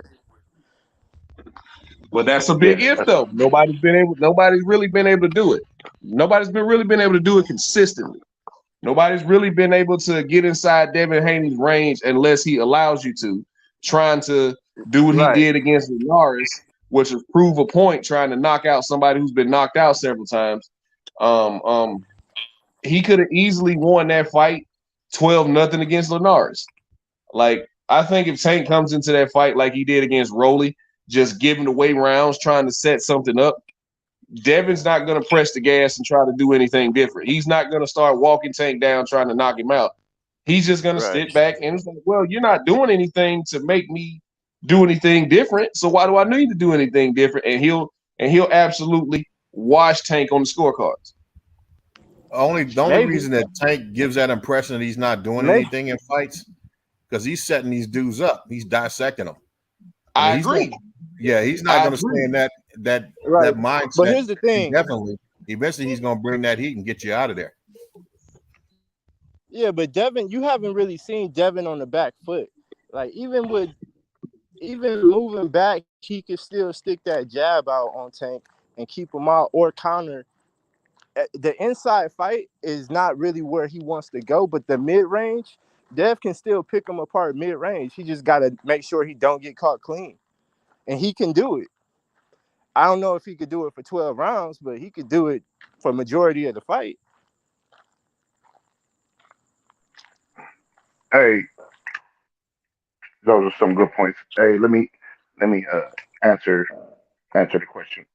Answer your first question though, Michael. You asked, do they think that they don't want the fight because they think Tank cannot win the fight between Devin Haney and Gervonta Davis, right? That was the first question you asked, right? Sure, you can answer that. Go ahead. Okay. I think that Mayweather and Ellerby have different reasons for not wanting to fight. I don't think their intentions are in line with each other. I think that Leonard Ellerby is thinking from a more of a business standpoint, and I think Floyd Mayweather is thinking it from a standpoint of his ties to both fighters, if that makes any sense. You know what I'm saying? Leonard Ellerby, I don't think Leonard Ellerby thinks that anybody can beat Gervonta Davis that's at 130 to 140. I agree. From what I heard him say. You know what I'm saying? I don't think he thinks anybody at 130. That's including Shakur Stevenson, Devin Haney at 135, or anybody at 135, Lomachenko, or at 140. I don't think that Leonard Ellerby believes that any of those guys can beat Gervonta Davis. And Floyd Mayweather, even though that I believe that he has ultimate confidence in Gervonta Davis as a fighter, and we've often heard Floyd Mayweather say, "You're a 12-round fighter. You're a 12-round fighter. You don't have to get the knockout." So that lets me know that Floyd Mayweather has supreme confidence in Calvin Ford's teaching of Gervonta, that he can box in terms of skill-wise if he needs to for 12 rounds. It just so happens that Gervonta is blessed with this amazing gift of power. So sometimes guys can't make it to 12 rounds in their fights. But when Floyd sees Devin Haney, he sees something special. And not only does he see it special at this level where he is at his life right now, Floyd Mayweather has had the privilege of watching Devin grow up into the fighter that he is now. Unlike Gervonta Davis, Gervonta was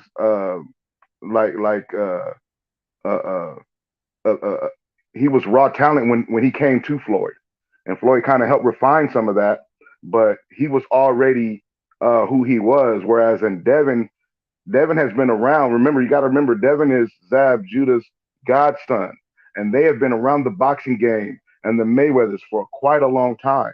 Roger Mayweather, Jeff Mayweather, Floyd Mayweather Sr. have all had a hand in helping develop Devin Haney into the fighter that he is today, not just Floyd Mayweather Jr. So when I see Floyd kind of pushing them away from each other, I see it differently. I don't think it is just something as an oversimplification of they don't want their guy to lose or they don't believe that their guy can win. I think that Floyd Mayweather is like he feels like he's a genuine big brother to both of them. You know, now us outside can say one or the other and be like, nah, he hating on Devin because Devin didn't sign, or he hating on Tank because Gervonta Davis wants to be on his own and become independent. And those are fair narratives based off what we're seeing. But I'm just saying, from what I'm looking at and what I'm hearing, it looks like he is kind of maybe wants them to cash out with each other later down the line. You know what I mean? As opposed to seeing either of them derail each other's career at this point. Right. I agree. I mean, I can understand where you're coming from. Completely understandable. So, yep. Absolutely. Well said, my brother. Well said. And I think he said as much before too, Sweet Science Examiner. I think he said before he don't want them to fight. Yeah. Am I I think that's what it is. Yeah. I mean, it's juicier the other way. I mean, don't get me wrong. It sounds better. Yeah, he don't want this guy to lose, or he's protecting this guy, or he's shutting this guy out and he's avoiding that guy, and they're ducking this and they're ducking that. Those make for better stories. But like, I can't ignore the other things that I'm seeing. I'm seeing Devin in the gym with him. I'm seeing Gervonta in the gym with him. I'm seeing him run to Gervonta's corner during the fights. You're down on the cards. You know, even though he's not down on the cards, but he's going to give him that extra motivation. You know, step it up. You know what I mean? Go to the body. You know, he's literally like a second coach, and I've heard Calvin Ford on several occasions allude to that. While the outside people are hating and saying Floyd is overstepping his boundaries, I've heard Calvin Ford say, "I welcome that because Floyd is one of, if not the best fighter of all time, and if he has anything that he can add to what it is that we're doing, I welcome that." And he actually does it throughout training camp whenever he's present. So it's not like he's not around any of the time and then all of a sudden come fight night, he's jumping into the mix. No, Gervonta is used to hearing my voice, Coach Kenny Ellis's voice, and Floyd's voice at any given time. And he's able to listen to, compartmentalize, and execute what each of us are saying when he feels that it's necessary to do so during the round. Yeah. I see what you like. I actually agree that because I've seen that as well, and that was great insight in regards to Floyd's relationship to both of those fighters. Because I think, like you said, even a little beyond what you said as far as the big brother thing, I think he may almost see himself as a surrogate father or an additional father figure for those guys. You know, especially really both of them, probably in varying degrees. I think he really wanted Dev. He did. Yeah. He really did want Dev. I mean, but he was teaching them to do the shit that he wish he would have did, which is be your own father. Like you said, I mean, he's got pictures with him and Devin when he was really small. Devin being around the Mayweather camp. So yeah. And then obviously Tank, his coach has been his father figure for a long time. So, and he's pretty tight with Mayweather. So I definitely see what you're saying. But that money piece, and I agree with that as well. That's probably coming from Leonard Ellaby, and I don't think Ellaby has any issues with Tank's abilities because he already says Tank is box office. He's the future of boxing. But like you said, the bag's not good enough. I think Santos was talking about the bag not being big enough right now to make that fight. So it all makes sense. And I'm not in a rush for those two dudes to fight because I think, like you said, I mean, it probably should be a cash out fight when they do fight at 140 or, you know, I don't know if Tank goes up to 147, but Devin will probably go up to 147. But that Garcia fight, I think that's going to be the one that pays out here in the near future if they can make it happen. Right. And like I was saying earlier, I think both guys, as far as Ryan Garcia and Tank Davis, I think both guys, like I was saying earlier, I think both guys need each other right now. because Devin Haney having all 4 belts, like that's part of his legacy already. He can, no matter where he goes in his career going forward, you have to call him the undisputed champion at 135, the lightweight undisputed champion, right? No matter where he goes. Tank Davis and Ryan Garcia don't have that yet. So I think, and everybody's talking about the level of opponents both guys have fought. I think they need each other now more than ever. You know what I'm saying? So I think that fight happens in December. I think they'll figure out a way. If anybody blocks the fight, I think it'll be Oscar. I think Mayweather's side, I think Tank's side, I think they want to fight. And I think Ryan Garcia himself wants to fight. It's going to come down, in my opinion, whether or not Oscar De La Hoya plays ball. You think they might be already trying to block the fight by saying that he's going to be at 140. I mean, this may be the first step to blocking it. We don't know. You think it's going to be the by money them trying to dictate and big dog the situation, saying I'm at 140. If Gervonta wants to fight me, he needs to move up. When we've already clearly heard them, the Mayweather camp say that Gervonta, that was 140 was like pretty much a one-time thing. He wanted to make history and become a champion at another division, and now he's back at 135 where he's comfortable. He's at 135. We've even heard it when they bring up Shakur Stevenson, and then Leonard Ellerbe dismisses that by saying he's not even in the weight class. He's a 130 fighter. I want to talk about 135. I only want to talk about 135. Like, we've heard Leonard Ellerbe say that. So for them to go from, I only want to talk about 135, I don't want to talk about Shakur Stevenson because he's not even in the weight division at 130, then from them to go to that, then all of a sudden saying, oh, at 140, yeah, that does sound good to fight Ryan. That's going to be inconsistent on their part, and especially because just as recent as, a couple of weeks ago, we were hearing stories that Devin Haney was willing to go fight Gervonta Davis at 140. He was like, we can do it at 140 since this whole George Kambosos mandatory rematch for the titles that protects his title shot, right? For his titles back. If we fight at 140 for no belts, since y'all keep saying the belts don't matter, well, let's go fight at 140 for no belts. And then I can come back down and fight Kambosos and meet those obligations contractually and fight him at 135. And then you heard all these media people come out and dismiss that. Oh, why would Devin want to go to 140 and fight? Gervonta's not even a 140 fighter. Now all of a sudden Ryan's, as of 2 days ago, says that he's at 140, and now there's talk about, yeah, we're gonna have it at 140. Y'all, I can't make this stuff up. This stuff is so inconsistent when it comes to boxing fans, mainstream media, and independent media alike. Or Tank, how about this? How about if he gonna go to 140, he should fight Regis Prograis, or he should fight Josh Taylor, or he should fight Tito if he can go to 140. You know what I mean? They start putting all these other expectations on all these guys. Well, if Tank gonna go to 140, he need to fight Regis. If Tank go to 140, he need to fight Gary Antoine Russell. It was like, whoa. We didn't get to fight. They said the same thing. Devin Haney, Ryan Garcia, all of them. But they're not saying that with Ryan, though. You know what I'm saying? We've said that with Ryan. They're not saying that. I think at this point they just happy Ryan's fighting after what he did last year. Yeah, I think at this point his fans are just happy he's fighting. I don't know, bro. I don't think his fans care if he fights. I think I'm honestly under the impression that some of his fans don't even know he's a boxer. Fair enough. I'm willing to go that far. I think that a lot of Ryan Garcia fans don't even know what he does for a living.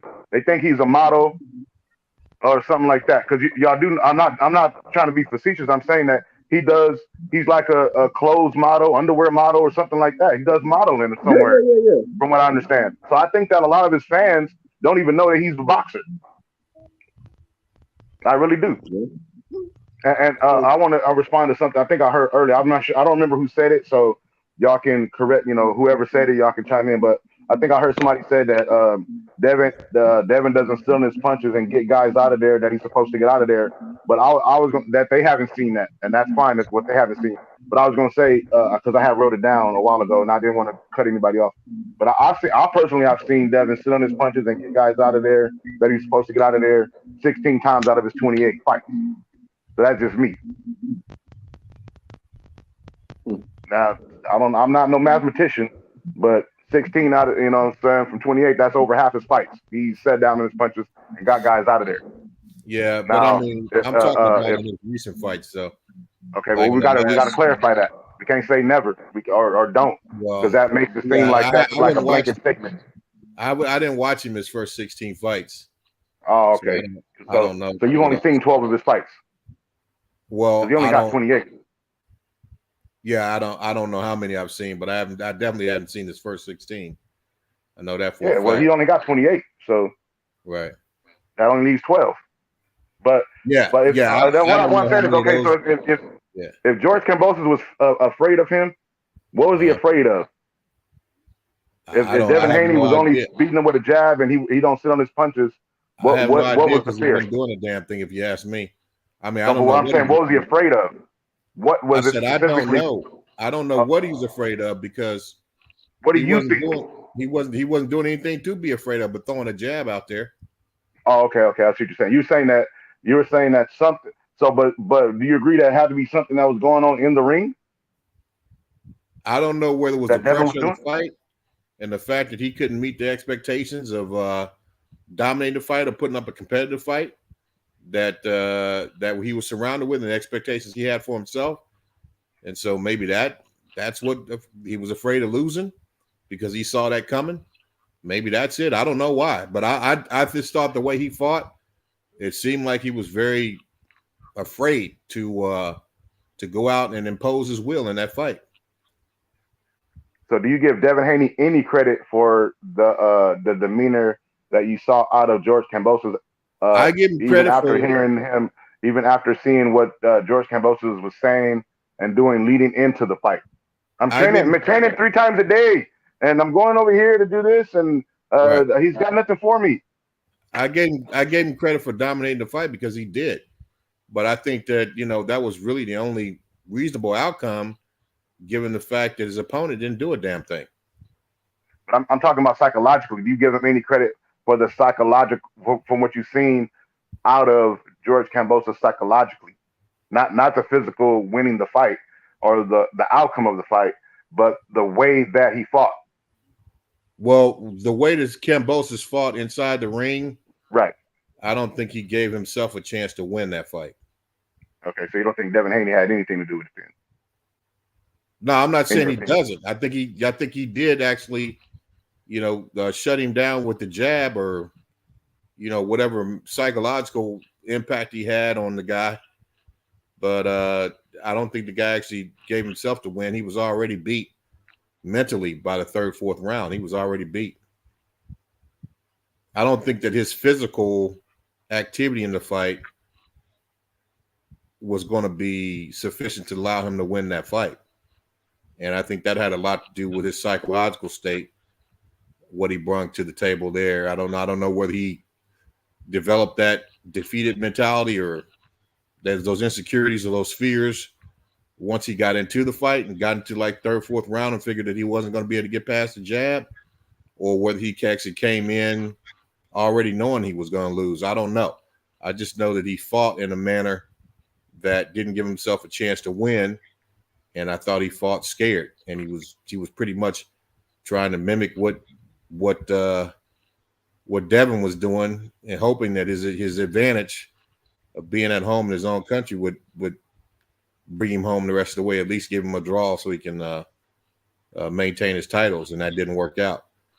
But I was not, here's the thing. I'm just basically, I'm a novice,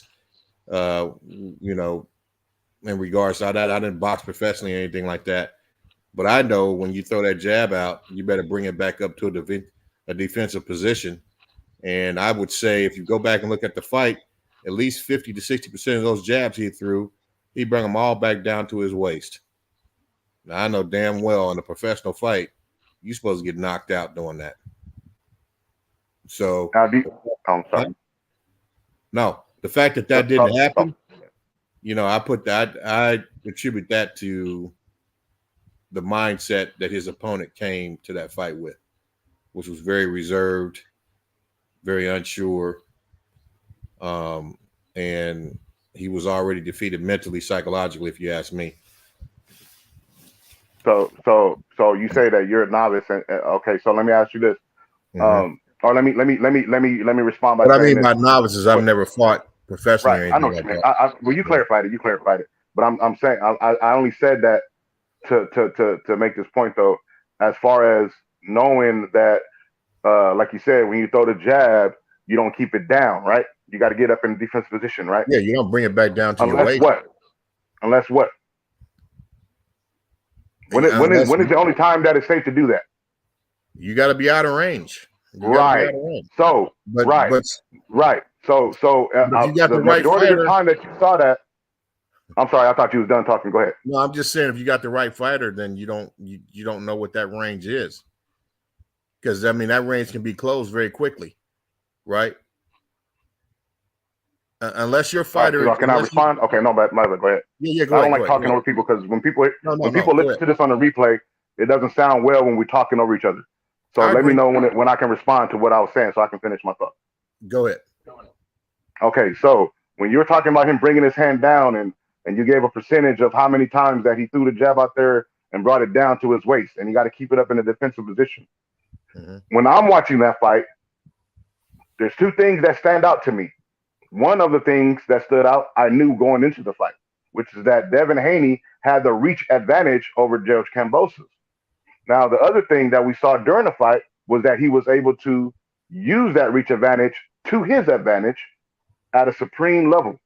So the reason that he was putting his hand down after he jabbed is because he kept him at the end of the jab where he has that reach advantage, and then he will slightly move back and put his hand down when he knew that George Kambosos was not in range. So the majority, whatever the percentage was of him doing that, that's when he did it. He didn't do it while he was in the fire zone or in the red zone or in a position to where doing that would hurt him from his opponent's offensive capabilities. He wasn't doing that out of laziness or lack of discipline. He was doing it because he knew that I have him at the end of my jab where I have a reach advantage.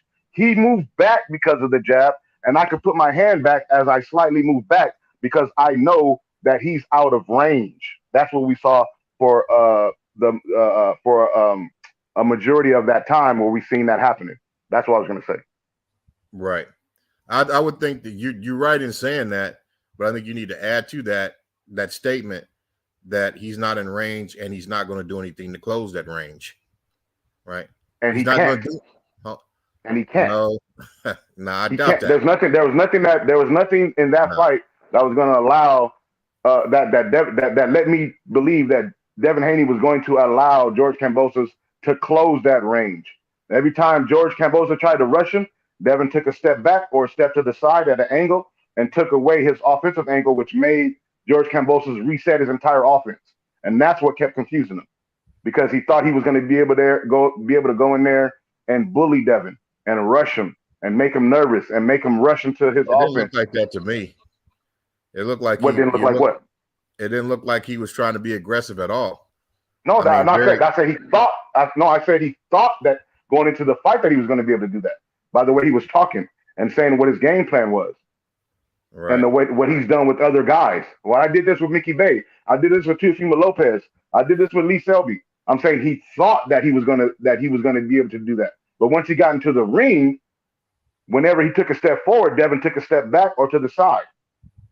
And he would have to cock and he had to reset. And that's why I was like, well, he's not even doing anything. That's because he wasn't in range. Yeah. Well, when you're not in range, that means you got to move to get in range, right? Yes. And every time he did that, Devin would change it up and change the angle. So now I can't get into range because Devin won't allow me to get in range. And when I do get into range, he's popping me with the jab at the range that he wants to fight at, and which keeps me at a distance from being at the range that I want to compete at. So you think that's going to work against a fighter like Tank? I'm not saying that. I'm saying that every fight is different. I don't even know because I don't have a crystal ball. I'm not like these guys that get on the internet and talk about things and foresee things. I can just talk about what I've seen and I can explain why I see it. I don't even know from round to round that Devin can do that until I see him do it. And I'm like, he's not going to do that again next round. Oh, he did do it next round. He's not going to do it Yeah, in the he did later. it Oh, against he did do it in that. he did it against a That's fighter. how I talk about boxing. Well, in my opinion, So he when did he it against. fights Gervonta Davis, that may present an entire that most likely will present an entirely different scenario, and Devin may have to go into his trick bag a little bit more. His lateral movement may have to be better. He may have to keep a stiff jab in Gervonta Davis's pit of his stomach a little bit more. He may have to change the levels.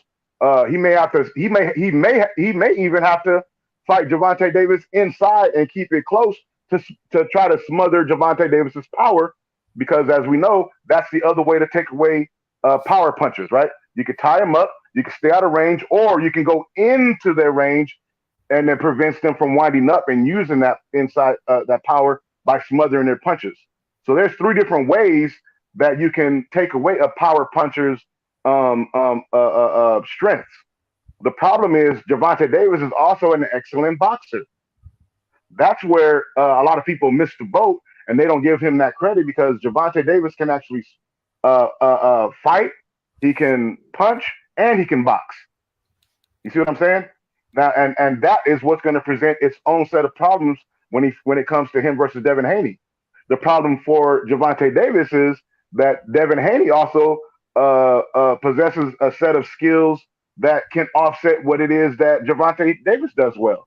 So he can't get into the range of his power if he can't cut the ring off, or if he's not going to be able to, if he's going to be in there with a fighter with the skills of Devin Haney that can offset what it is that he's doing.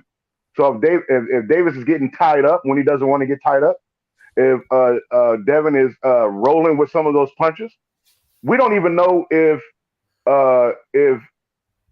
Devin can't take a punch from Gervonta Davis. We have to see it first, right?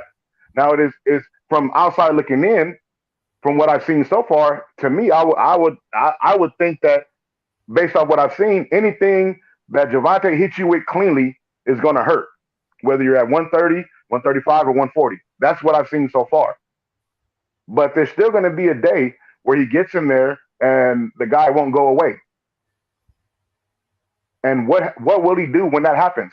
A la what we saw with Isaac Cruz. You see? That fight, Gervonta had to dig in his bag because he only had one hand to work with. Right. Okay. Now that's what I was about to say. In that fight, he only had that one hand.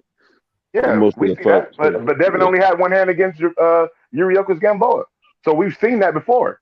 We've seen guys. Andre Ward had one hand against Crawford. So we've seen that before. Floyd Mayweather's shoulder was torn up when he fought Castillo the first time. Nobody cares. They still say, "Oh, Castillo beat Floyd the first fight." But when they watch the first fight, they just ignore the fact that Floyd is getting his shoulder massaged, and the commentators are talking about, "Oh, we went over there and asked in the corner. They said Floyd messed up his shoulder hitting the bag during training." Nobody cares about that. They only care about what they see in the fight. Yeah.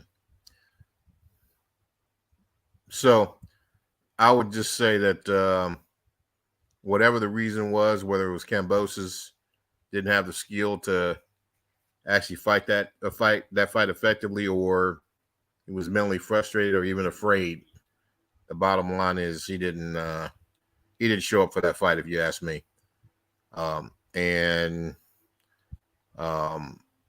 Range, whatever Devin tried to do, there was definitely not enough proactive things going on the behalf of Kambosos to actually counter what Devin was doing. So I thought he gave up. I thought he actually threw in the towel and did just the minimum in order to not get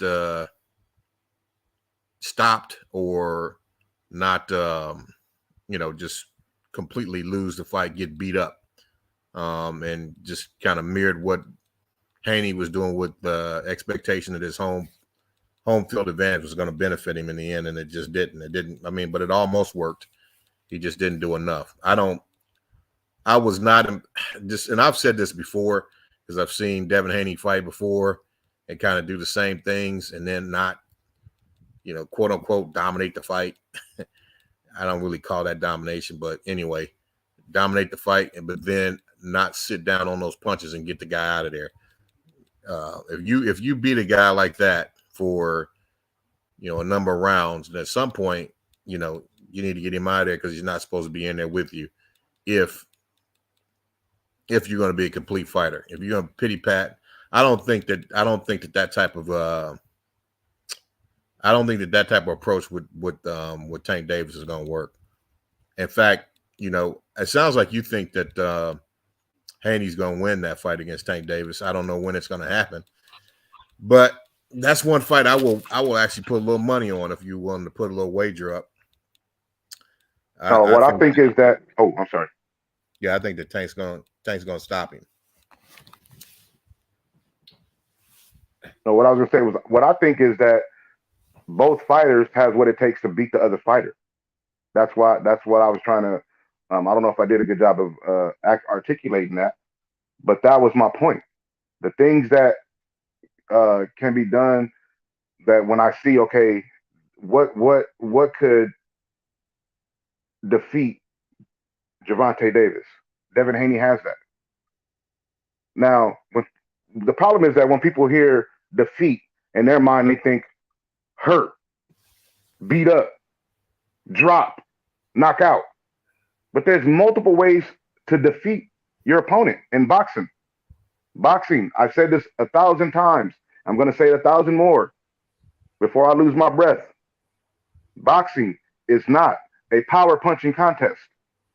Boxing is a battle between will and skill, and styles make the fights. That's what boxing is. So it's a battle between will and skill, and the styles make the fights. Devin Haney has a style that we've seen in the past defeat guys who have a style that are similar to the style that Gervonta Davis has. On the flip side of that, we have obviously also seen the style that Gervonta Davis has defeat the style that Devin Haney has. I think it can go either way. I think it's a gross miscalculation to just assume that because one guy has this extreme knockout ability that he can beat, or that that he's going. Of course, he can beat. That he's going to obviously beat the guy who people view as as not having that. That's what I'm saying. Okay, I think that's all I'm saying. Davis can go knock him out, but I think that Davis can knock out everybody from 130 to 140. So it's not going to be like, oh my God, he knocked Devin out, and I'm going to be sitting here surprised. What I'm saying is that he can also beat Devin on the scorecards if it goes 12 rounds. But Devin can beat him on the scorecards if it goes 12 rounds.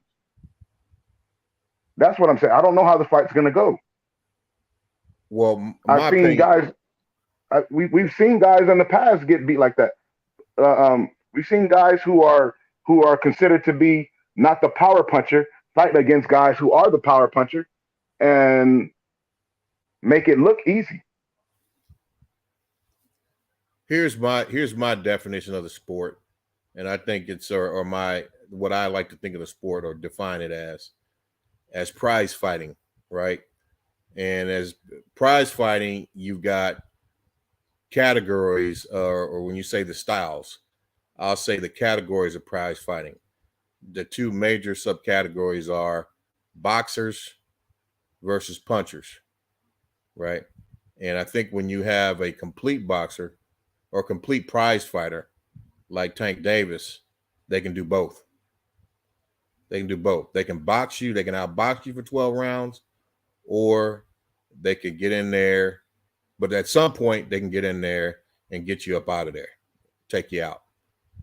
The puncher side of the house. I've seen Devin do very well at the boxing piece, but I haven't seen him do very well at the puncher piece, where you sit out on those punches and get opponents that shouldn't be in that squared circle with them, get them out of there. And so that's what I think that, like Santos was saying before, when he exudes those better boxing skills, I won't say that they're excellent. I'll just say that they're better boxing skills than a lot of fighters out there. They may get frustrated. They may get scared and clam up and just watch him feint and do all kinds of crazy stuff where he's throwing, 6 out of 10 jabs and bringing it back down to his waist. And they're just sitting there watching him do that shit without responding and taking advantage of that mistake, which we saw Kambosos do for, at least 8 out of the 12 rounds that they fought. So, but the bottom line is when you talk about Tank Davis, he can outbox you and he can get you out of there, and eventually he's going to do both in the same fight. And I've repeatedly seen Devin Haney do one without the other, so I don't consider him a complete fighter.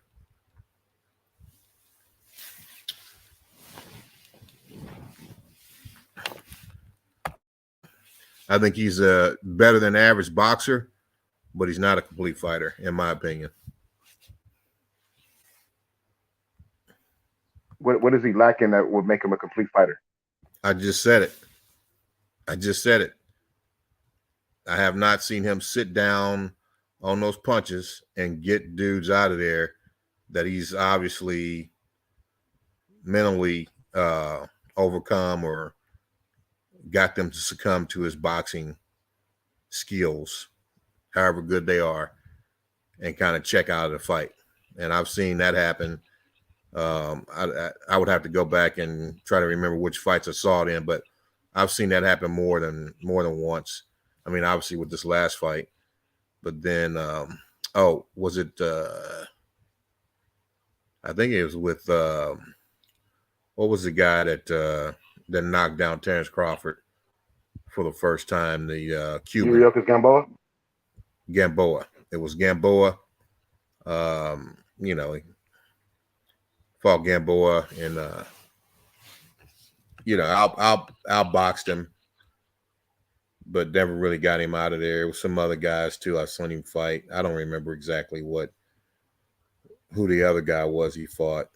It's just I don't really remember much of Devin Haney's fights because they're so non-eventful. I mean, for me, it's like, okay, I want to see. I can appreciate the science of boxing, the sweet science. But if you're boxing someone out, if you're outboxing someone at a certain level, at some point, I expect you to sit down those punches and get him out of there.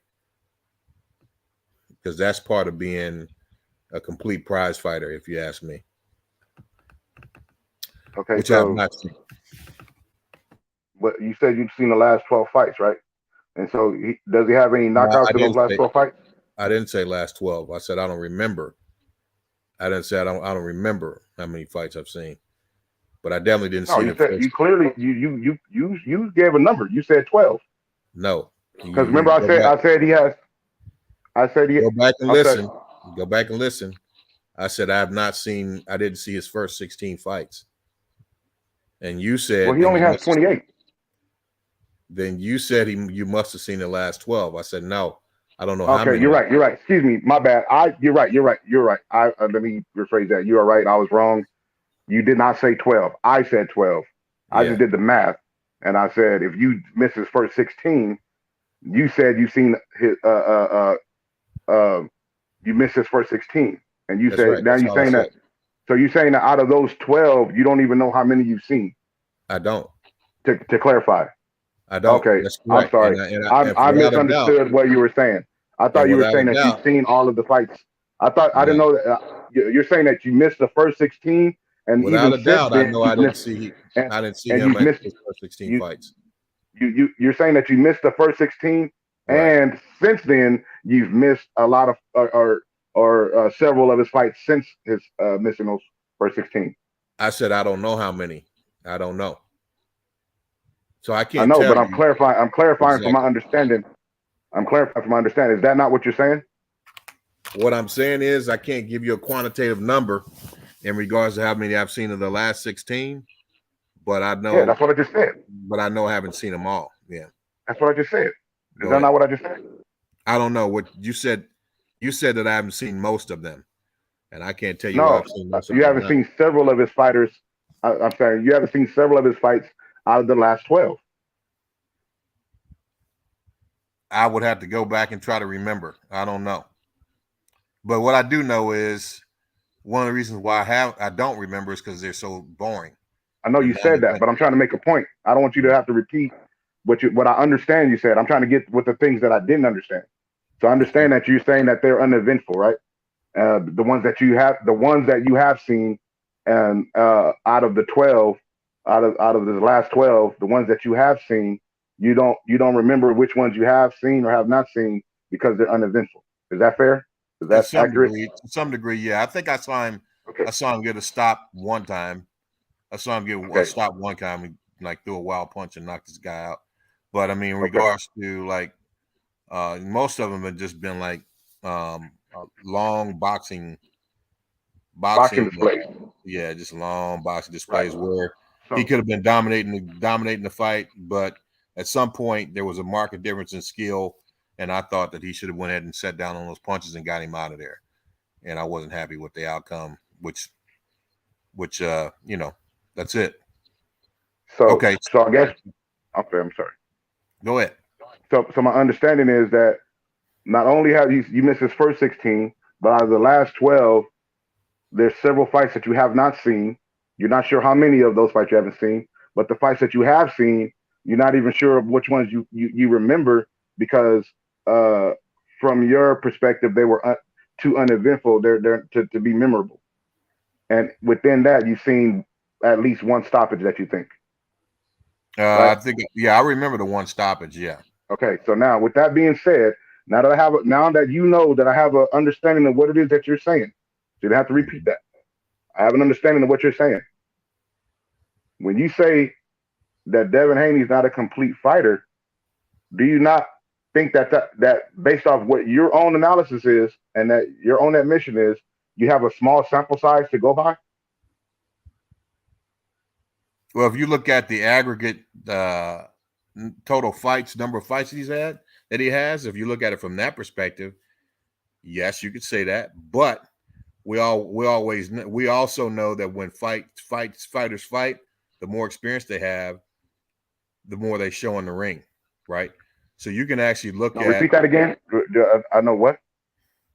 The more fights fighters have, they learn from all the previous fights, typically, and they bring those aggregate skill sets, that knowledge set and that skill set that they've gained over those series of fights into the previous fight or the latest fight that they have. Correct. So I can look at a fighter in his 25th fight, and I can look at the skills, the abilities, the knowledge that he's gained throughout his previous 24 fights displayed in that 25th fight. You understand what I'm saying? Yes, and no. Okay. Can I explain why I say that? Go ahead. Okay. Yes and no. Yes, because you have built up the experience of dealing with different styles and different moments, right? Having to adjust to this and having to adjust to that. Moments being too big, moments being too little. Bigger stages, more people, right? Brighter lights, more expectation, no expectation. So yes, in that regard, but no in the fact that not every opponent is the same as you move up the ladder. You don't even have the same amount of rounds as you move up the ladder. Sure. Right? You can go from 6 to 8 to 10 to 12 when you get to championship rounds. Also, as you go up and up in your fight totals, you amass injuries, especially if you've been fighting since you were a child.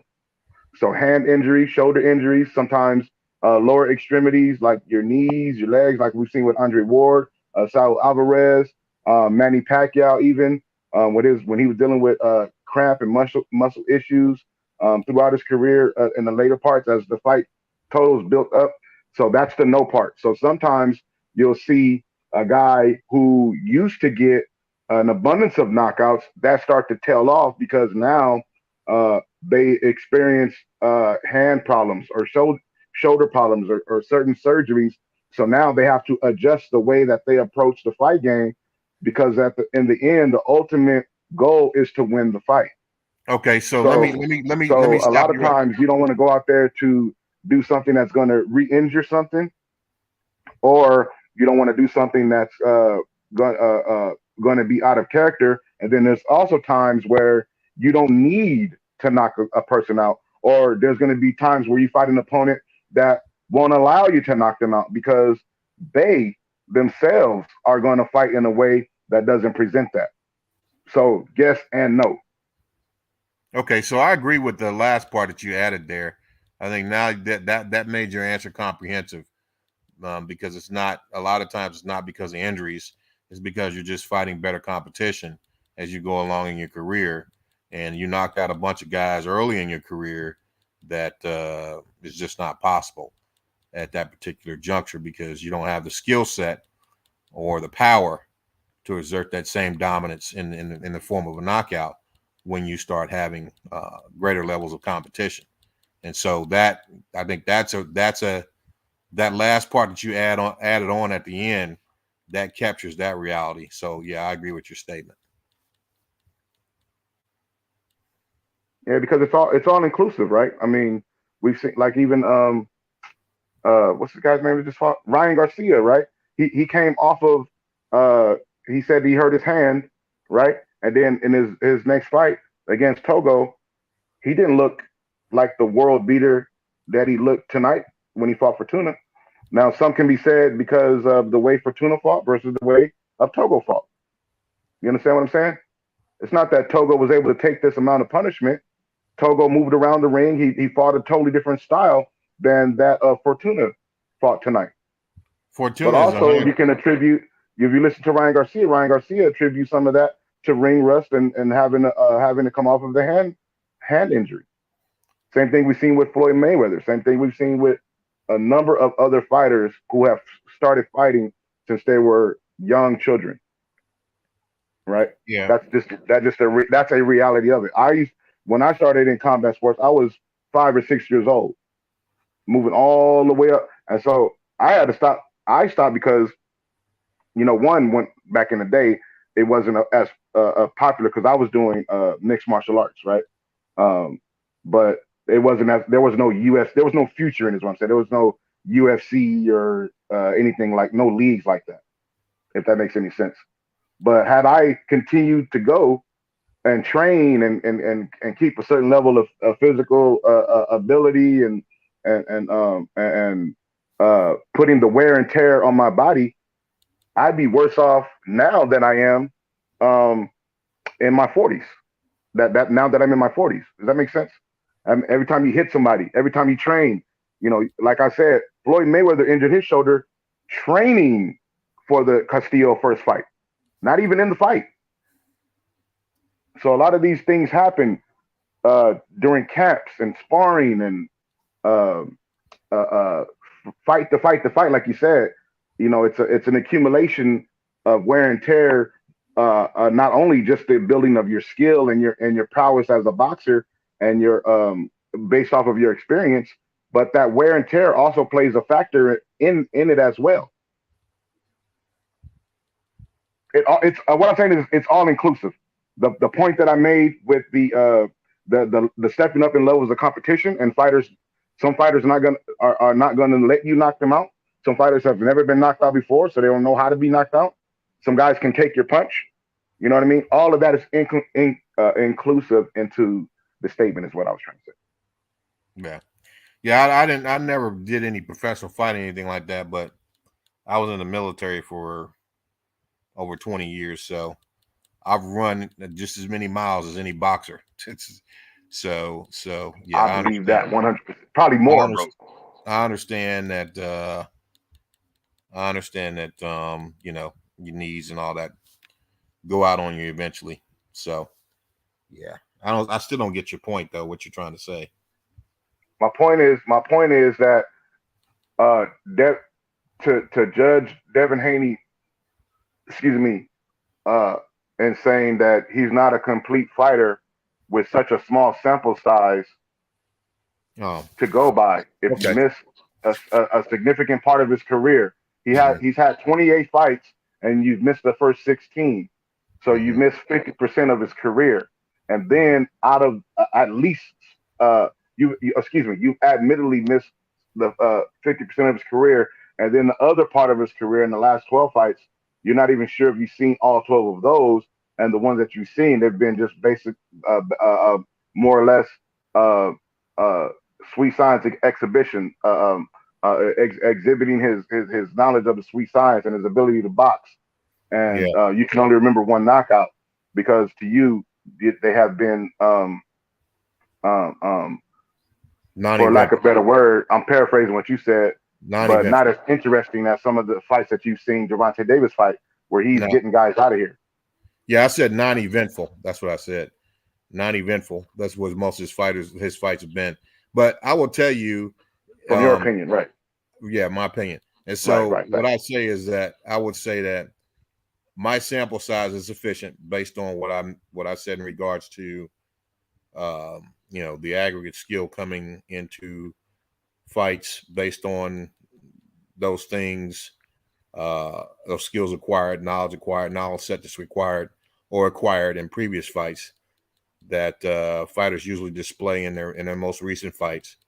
And the fact that I've seen him fight different fighters, different styles of fighters, and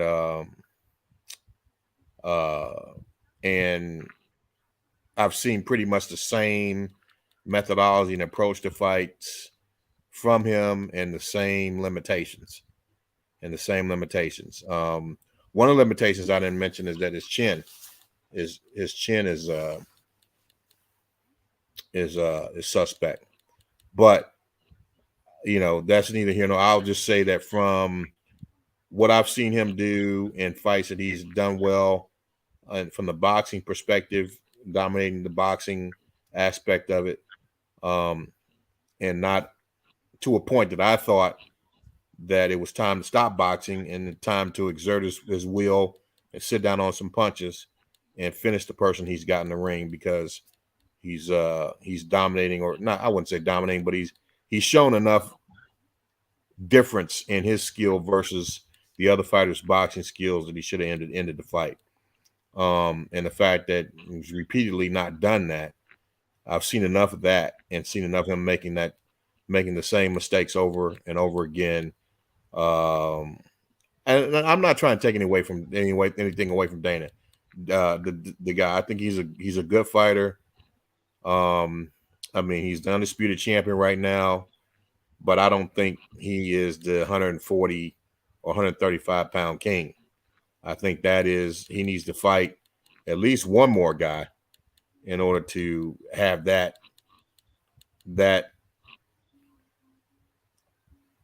term.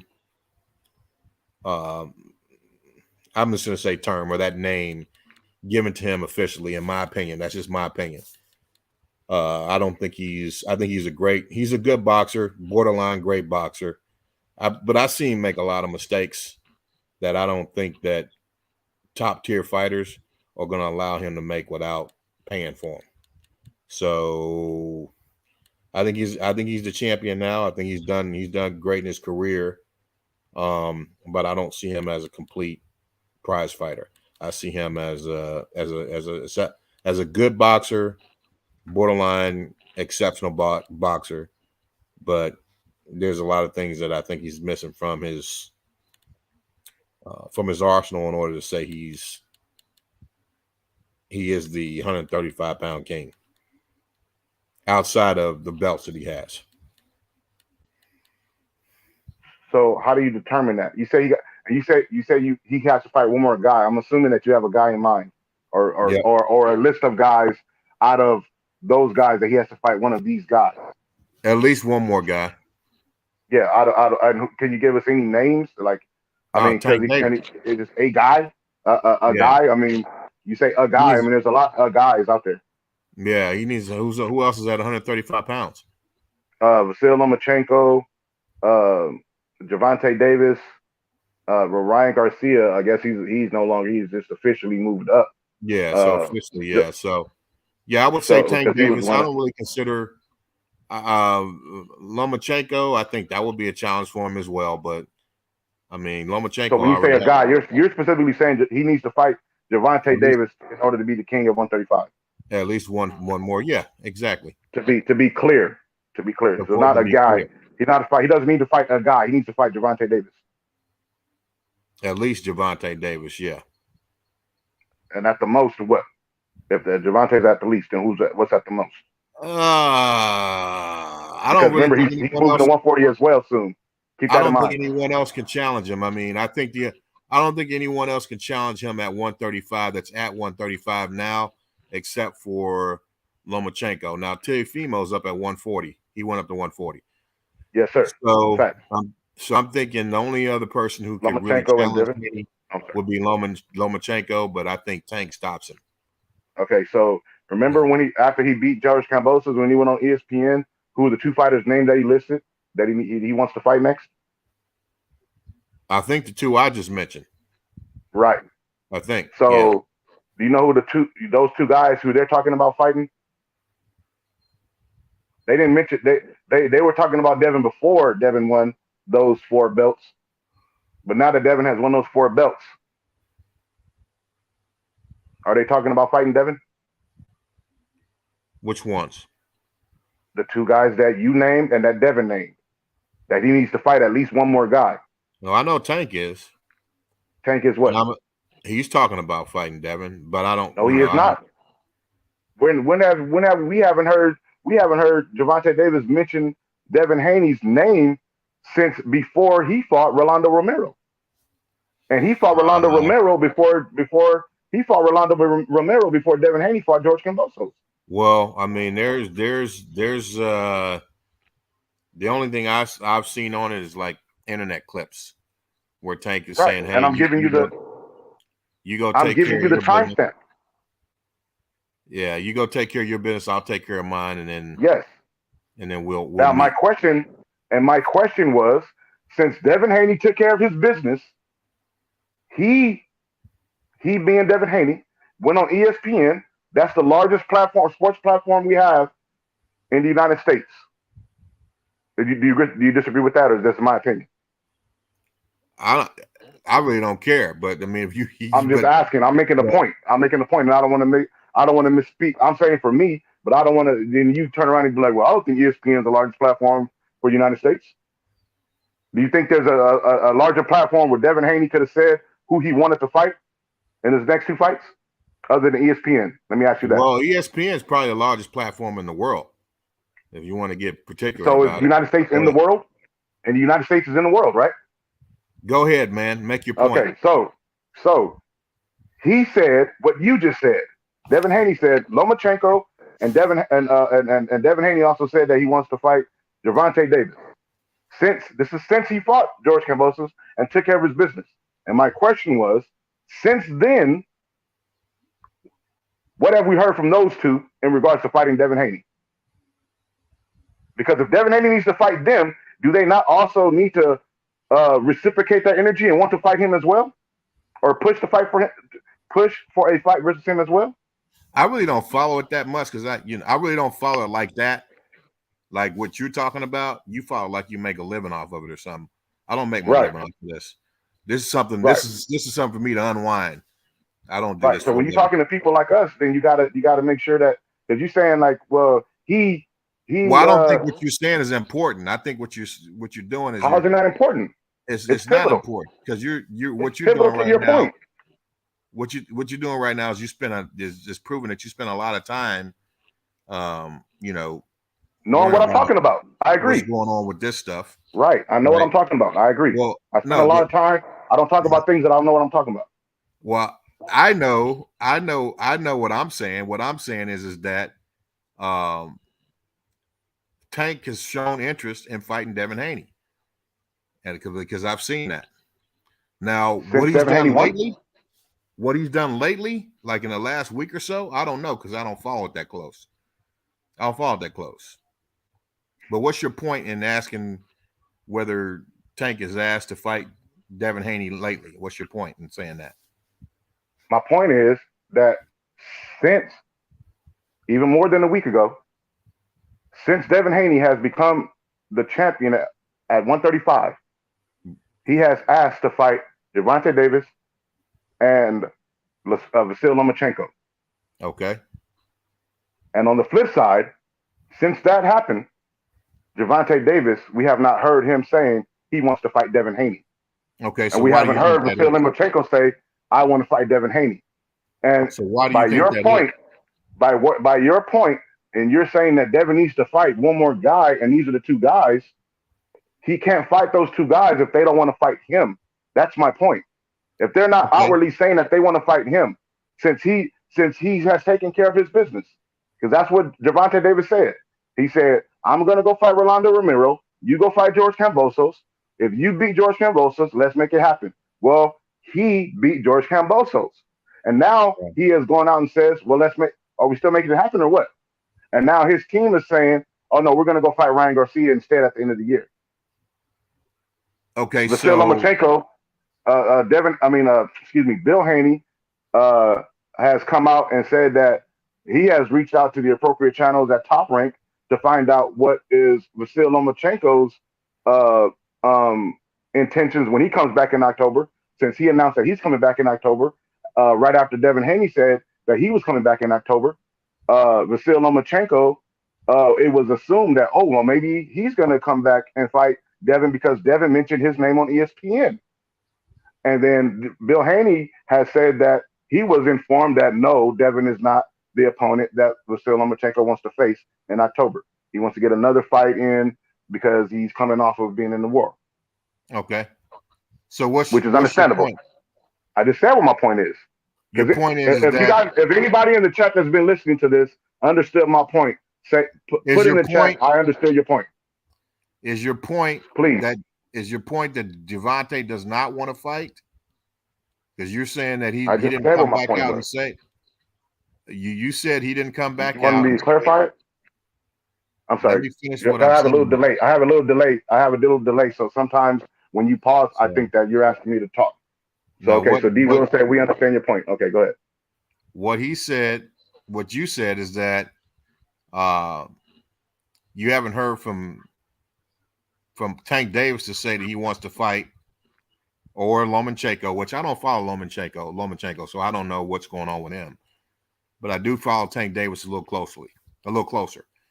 And you're saying that Tank Davis has not come out since Devin won the 135-pound titles and say that he wants to fight Devin Haney. That's what you're saying, right? Yes, sir. So you're saying that he didn't do that because he doesn't want to fight Devin Haney? No, sir. I didn't say that. Okay. So what's your point in saying that? You're just saying that because Tank hasn't come out and said he wanted to fight Devin Haney since Devin Haney won the 135-pound title, then it's not Devin Haney's fault that they haven't made the fight. Is that what you're saying? Yeah. The reason I said what I've said about Devin Haney, the reason I said what I said about Gervonta Davis not coming out and saying that he wants to fight Devin Haney after Devin Haney won is because you brought up the fact that Devin Haney needs to fight at least one more of these guys. And the two guys that you named was Lomachenko and Gervonta Davis. That's why I said that. Right. And so I'm saying that if I agree with you, which I do, I agree with you that Devin Haney, those are two fights that he needs to fight at 135 before he moves up, if he can make those fights happen. So I'm not disagreeing with you. If that sounds like that, then that's not my intentions. I agree. Now, what I do disagree with you is that he needs to fight them in order to be the king of the division. I think that's already said and done because he's done what he needed to do at the 135 division in order to solidify himself as the guy of the division, as a top guy. Now, with that being said, we're going to have to agree to disagree on that point, and that's fine. Right? There's nothing that you're going to say that's going to change my mind, and there's nothing that I'm going to say to change your mind in that regard. But what I'm saying is that if we both agree, what we do agree is that a fight needs to happen between Lomachenko and Haney or Haney and Davis. My thing is that Haney is on record as in trying to make those fights happen, or at least talk them up to put out there in the atmosphere for people to jump aboard and let's get these fights. Hey, Javante, what do you got to say about Devin? Now that you said that he needed to do his business, he did his business. What now? Hey, Lomachenko, you said that you was gonna fight Kambosos after he beat Haney, but he lost. And the reason that this whole email champion and all this stuff even happened is because of you. And now Devin Haney has all the belts, including the quote unquote email. Are you going to fight him? Because he's calling your name on ESPN. That's my point. Yeah. And if that's the case, then we need to dead that. If they're not going to call Devin Haney's name, if they're not going to answer the call of him calling their name back out, then there's nothing else to say but he must be the king and he's killed that narrative. Yeah. Okay. So let me say this in regards to all the extra stuff that you're concerning yourself with, who said they're going to fight, when after Devin Haney won the titles. I never got into that. That's not really what I'm concerned about. My statement is just strictly that in order for Devin Haney to be considered the king of that division, he needs to fight at least Tank Davis. And it would probably be prudent, in order to make sure all questions are answered, that he fights Lomachenko as well. But I don't think that Lomachenko, as much of a challenge, doesn't present as near as much of a challenge as Tank Davis does. Definitely need to fight Tank Davis. And then I'm leaving it at that's all I'm leaving it at. Now, why that hasn't happened and who's said what, when, and all that, I'm not getting into all that. I'm just stating a fact. And to me, in my opinion, that in order for Devin Haney to really hold that title as the king of 135 pounds, he needs to fight at least Tank Davis. And to close the door completely on that question, he probably needs to fight Lomachenko too. But I'm less convinced that Lomachenko is going to be a challenge, a real challenge to him. I think that he'll probably end up outpointing Lomachenko, but you never know. So I think that's something to close the argument, to shut the door on that. He needs to probably fight Lomachenko as well. And that's it. Everything else, I don't agree or disagree, because I never wanted to comment on who said what to who, when. Because I don't know. I don't know exactly what. I've heard some things that Tank said after he won 135. I think the last thing I heard was Tank said, hey, I'm going to go fight Ryan Garcia. So, I think it was the opposite. Tank said to Ryan Garcia, hey, you're going to have to wait, Ryan, because I need to go fight Devin, or something like that. That's what I read or heard somewhere on the internet. But the bottom line is that, there could be a lot of different things out there that may not be exactly true. I don't know who said what to who, when. I don't. I'm just stating the fact that to get that 135 king title, you got to fight. You got to fight the man. And the man right now, in my opinion, is Tank Davis at 135 pounds. And can I ask you, if the fight does not get made, so if you can't get those fights against Lomachenko and Devin Haney, Devin Haney versus Lomachenko and Devin Haney versus Gervonta Davis, would you say that Devin is the king if those fights aren't made because of those two guys? Because of those two people? No. Yeah. I mean, what do you mean? Because if he needs to fight them, and he says, if he needs to fight them, he needs to fight those guys and to be king. And then they say, no, we're not going to fight you. So he can't be king, and they can still be king. Okay, are you saying that they're saying they're not going to fight because they don't want to fight? For whatever the reason. Well, I got to go to Mars next week, so I'll be off the planet. So you're not going to before he moves up. Okay, let me be honest. I don't want to make a joke. Before Devin Haney moves up to 140, because that's soon. He's saying if he can't, Devin Haney is on record saying if he doesn't get a big fight, which means Gervonta Davis, Vasil Lomachenko, or his contractual rematch with George Kambosos, if those can't happen, he's moving up to 140. Okay.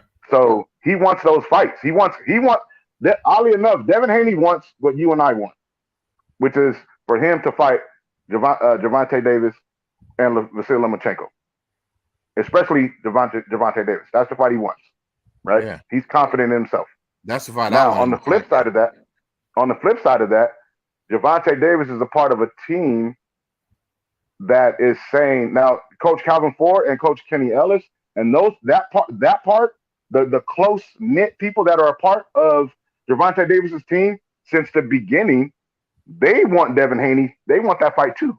Now they are on record saying, yes, bring on Devin Haney. We'll take that fight. We think the youngin gonna get him too.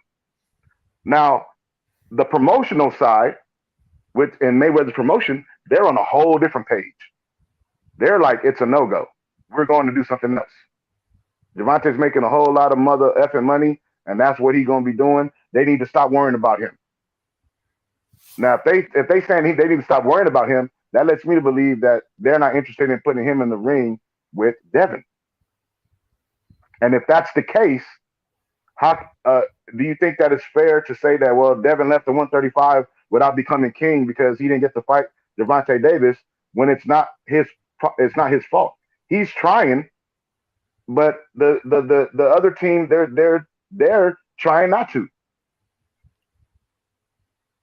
Can we say, okay, well, by default, since y'all don't want to fight, and you as the fighter is not putting your foot down and saying, no, I'm not fighting no Ryan Garcia, I'm not fighting no Vasily Lomachenko, I'm not fighting nobody unless y'all actively try to get me a Devin Haney fight? Well, this is what I will say, Okay, go ahead. First of all, it really doesn't matter what anyone says. He's got all 4 belts. I mean, that's it. I mean, that's the bottom line. He's got all 4 belts, so it doesn't really matter what anyone says or their opinion. And he beat he beat the opponents to get him. He beat the champions to get him. That's what I'll say. Okay, now, the second thing I'll say, to me personally, because I don't think that any decision that ended up in what you just mentioned, where Devin Haney does not fight Tank Davis, will have originated from the boxer himself, from Tank Davis himself. Because Tank Davis wants that fight, all right, as you mentioned. Because of the decision, if there's a decision not to fight, it didn't emanate from the fighter, I still can't say that Devin Haney was the best prize fighter at 135 pounds until he beats Tank Davis. Now, that's regardless of why they don't fight, I don't know.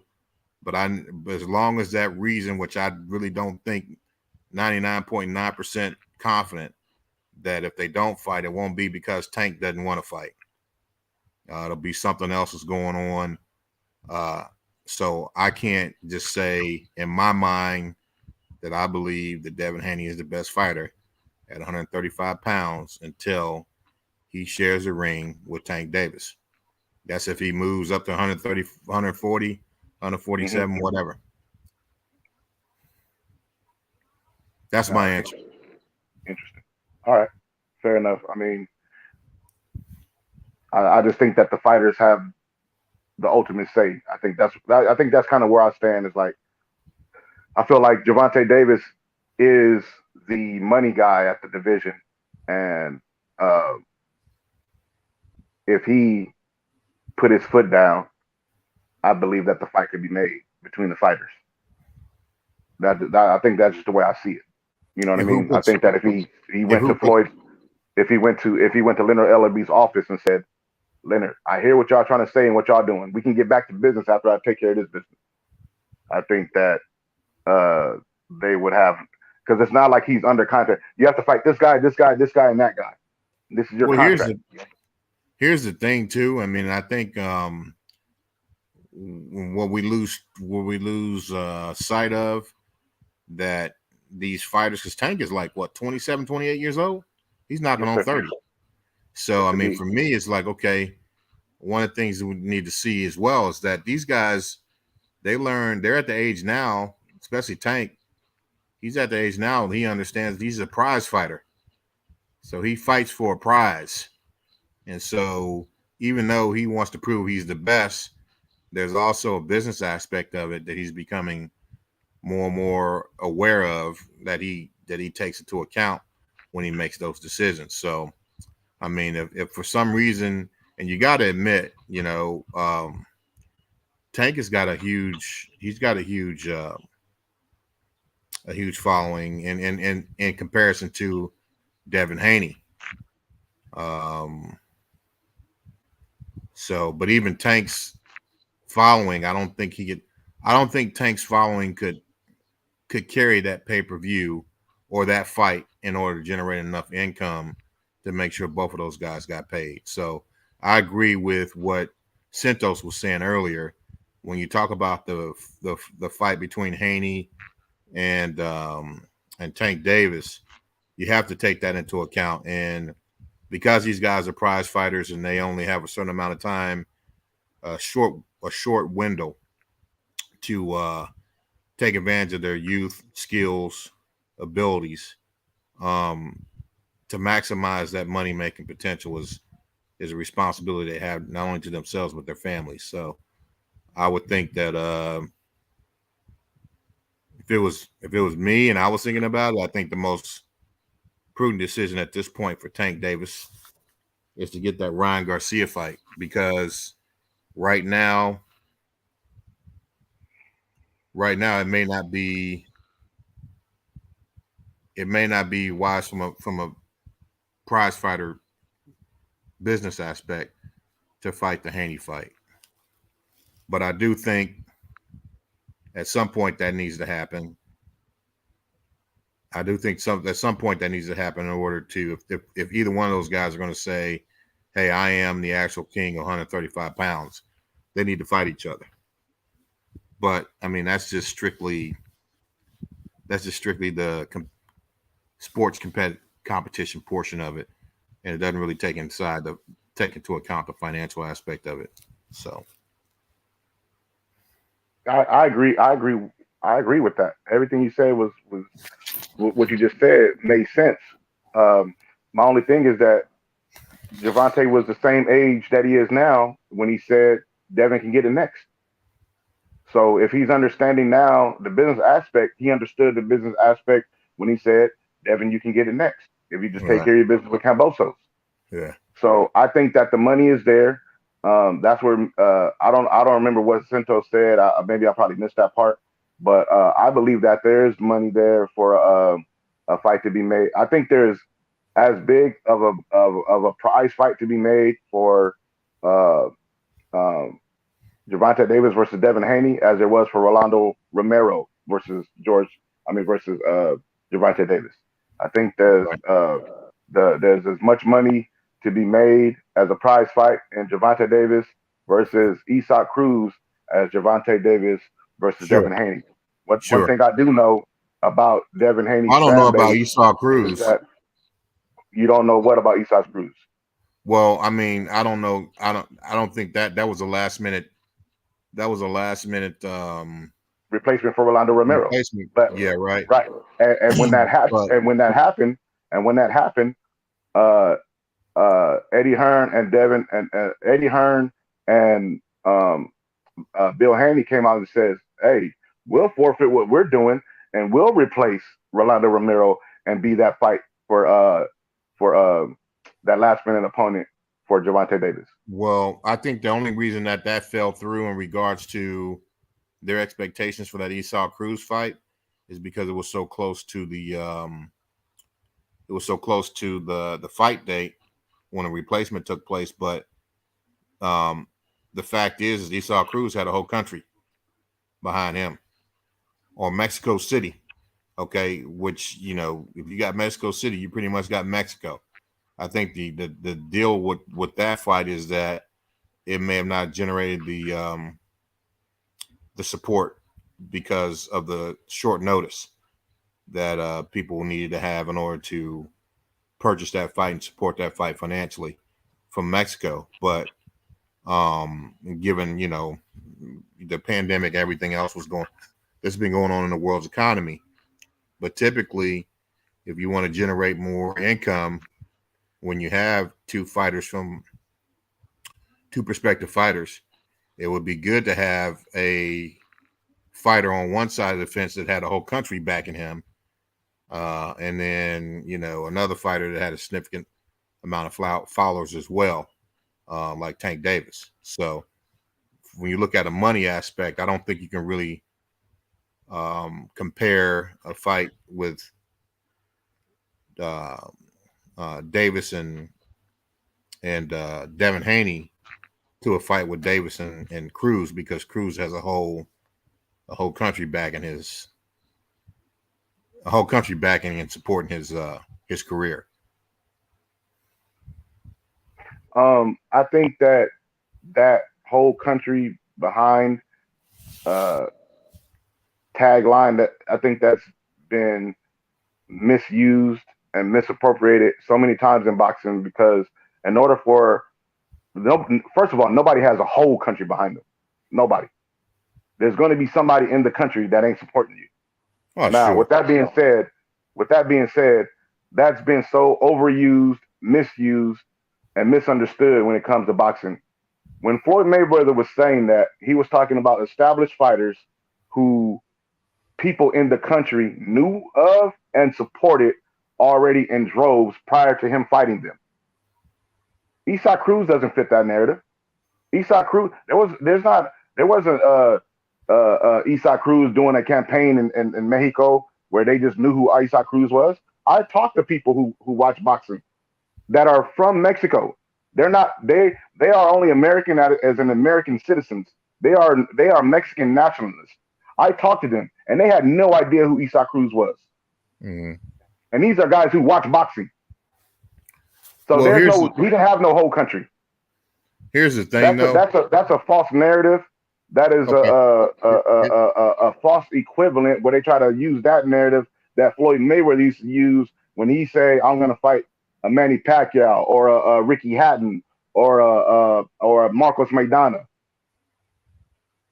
Now, when it comes to the point that I'm making with Devin Haney versus Gervonta Davis, enough people in the United States who have money and are of the quote unquote black culture know who both fighters are and will spend a lot of money on the gate. And so whatever money that they may miss out on in pay-per-view, I believe that they can make up at the gate, because the Jay-Z's and the P. Diddy's and the Snoop Dogg's and all of the people that you've seen coming to all these fights already, Magic Johnson and all these guys, they're going to come to this fight because they know who Devin Haney is and they know who Gervonta Davis is. And of course, I didn't name everybody, but all the usual suspects and then some. They know who Devin Haney is. They know who Gervonta Davis is. And they will pay whatever that gate fee is, or whatever that ticket, that ringside ticket, or whatever it is to cost to get into that building that night. They're going to be in there to watch that fight. And it's going to be as lucrative as what's my point of saying that Isaac Cruz fight was. It's going to be as lucrative as the Isaac Cruz versus Gervonta Davis fight was. As lucrative as the Rolando Romero versus Gervonta Davis fight was. And I'm saying, and I don't know about Ryan Garcia. I'm not sure because we haven't seen what Ryan Garcia versus Gervonta Davis is going to look like. Everything right now is just speculation at this point. I'm saying that only holds weight because of the circumstances in which that fight was made, where there was very short notice, very, very little time to sell the fight, build up for the fight, even do the promotions for the fight. But at the end of the day, no matter what these artists and celebrities that you're mentioning that come to the Davis fight, Mexico's got 130 million people, and everyone knows that there's a lot of pride, Mexican pride, these and that, things of that nature. And usually, when their fighters go and fight U.S. fighters, namely black or white fighters, but specifically black fighters in the U.S., there's a significant amount of backing that they get from their fellow countrymen. You're talking about 130 million people, and we'll say half of those are adults, so 65 million people that even if they are an unknown fighter, they're not unknown as Mexican citizens and comrades, so to speak, that the Mexican people would not come behind and support as they go against an American fighter, specifically a Black American fighter. So I think that no, they don't have the whole country behind them, and that was not meant to be taken, literally. That's just to say that they do have a potential support base that goes far beyond what we would experience here in the United States between two Black fighters. Does that make sense? Yeah, but some of these countries are not even the size of 2 states in the United States when you look at the population and the size. So that's why I push back on that narrative, because they'd be like, oh, this person has a whole country behind them. But I'm like, well, Texas is bigger than that. So this person got a state behind them. That's like me saying this person has a whole state behind them versus that country. But Texas is bigger than that country. He got 130 million people in Mexico, but he has less than 300,000 followers on Instagram.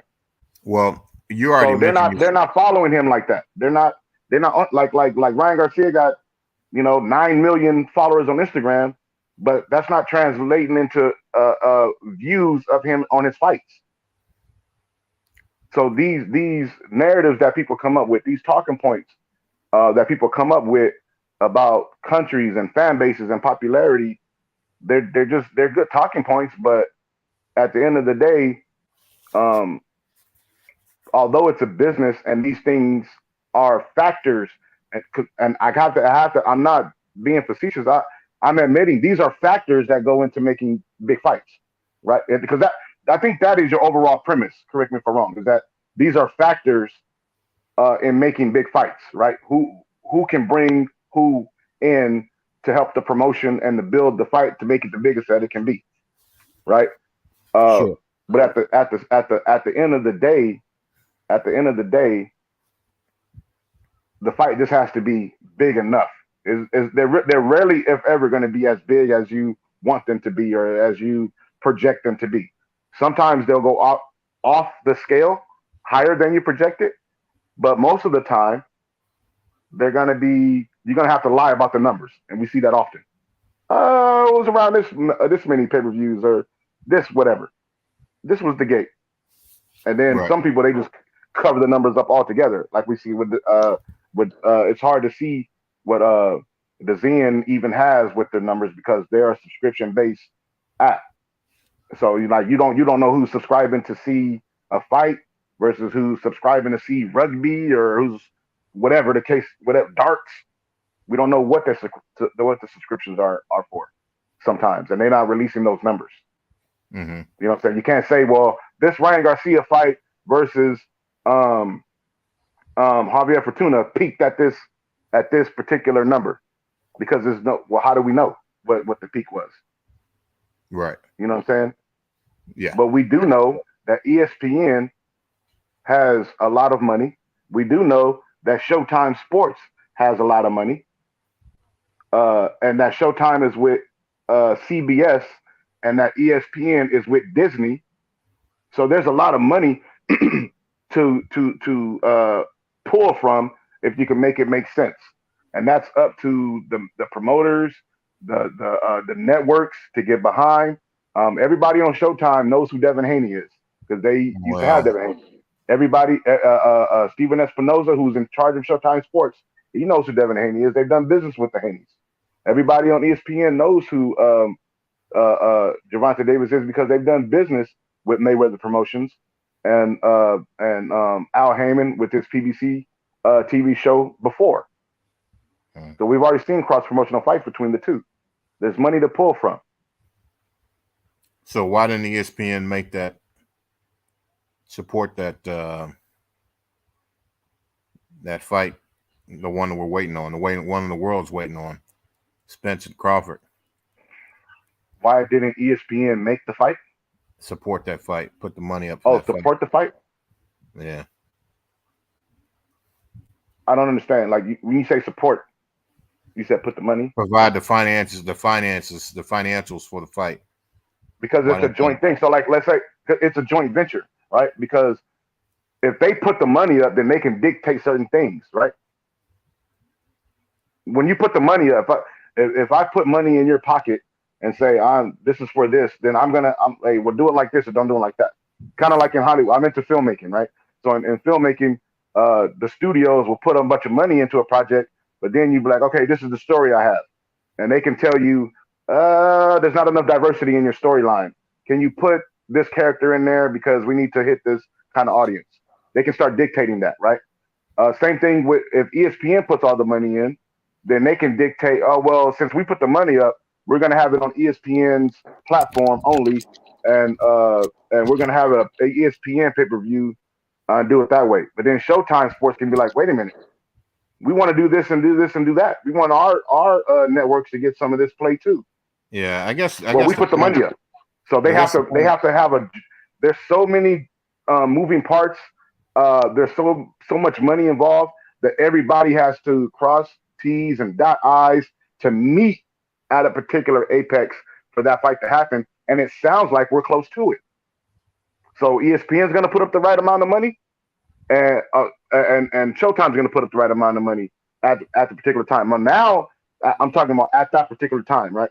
But now we see that what's his name? Terrence Crawford is not, from my understanding, is not involved with ESPN anymore. That's correct. Right. I just asked that question to make this point that no matter what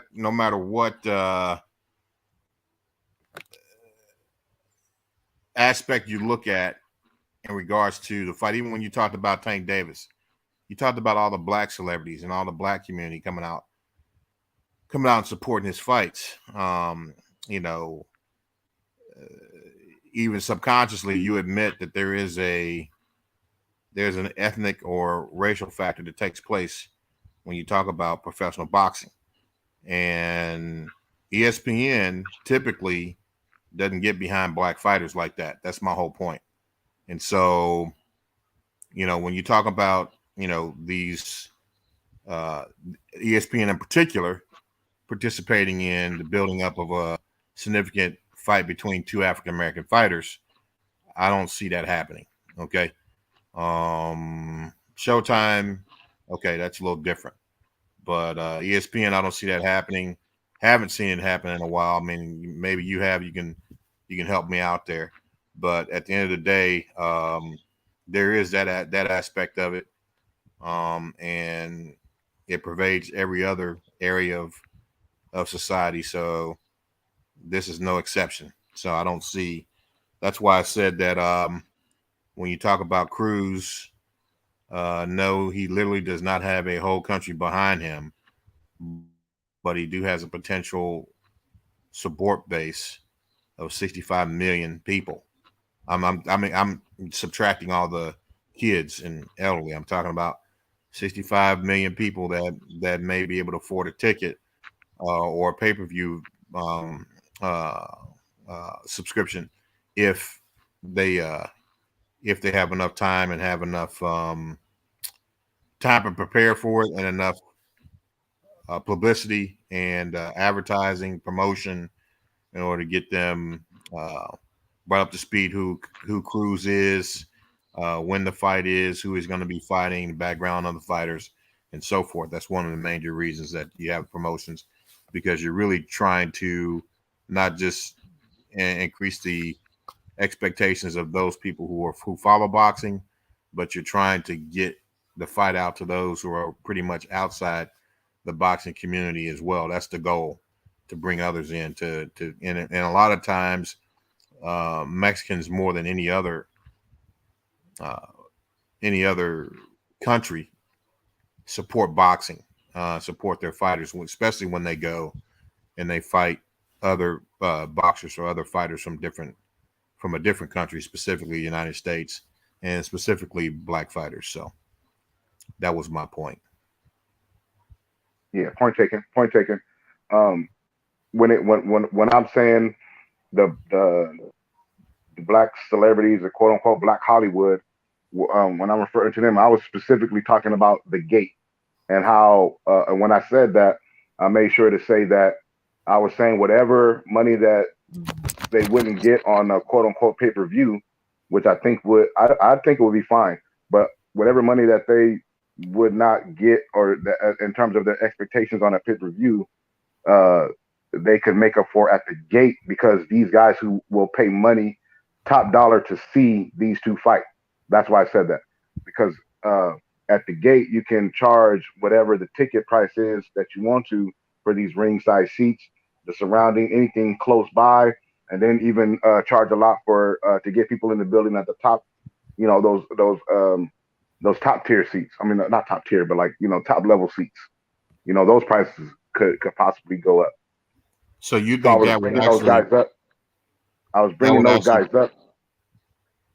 I was bringing those guys up to make the point that the money at the gate, at the live gate, who comes to watch the fight, if they do it right, these guys have enough fan base, Gervonta Davis and Devin Haney, to make that money. That's what I was saying. Yeah, and that's what I understood that, and I disagree with it. I disagree with it. That's fine. That's fine. I just wanted to make sure that was clear, right? For the people that's listening, for the people that are listening on the replay. Yeah. Now, as it pertains to ESPN and their track record with promoting certain fighters, that speaks for itself. The history is the history. No, certain fighters. I said what I said, right? You know what I'm saying? Because a certain fighter will be the way they promote a Ukrainian fighter or a Mexican fighter or a black fighter.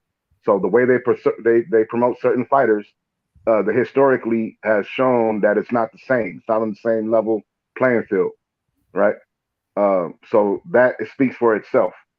With that being said, when the money is right and they can see that they can get something back, or they have an investment in it, and they can make more by cross promoting, I think that they'll make those fights.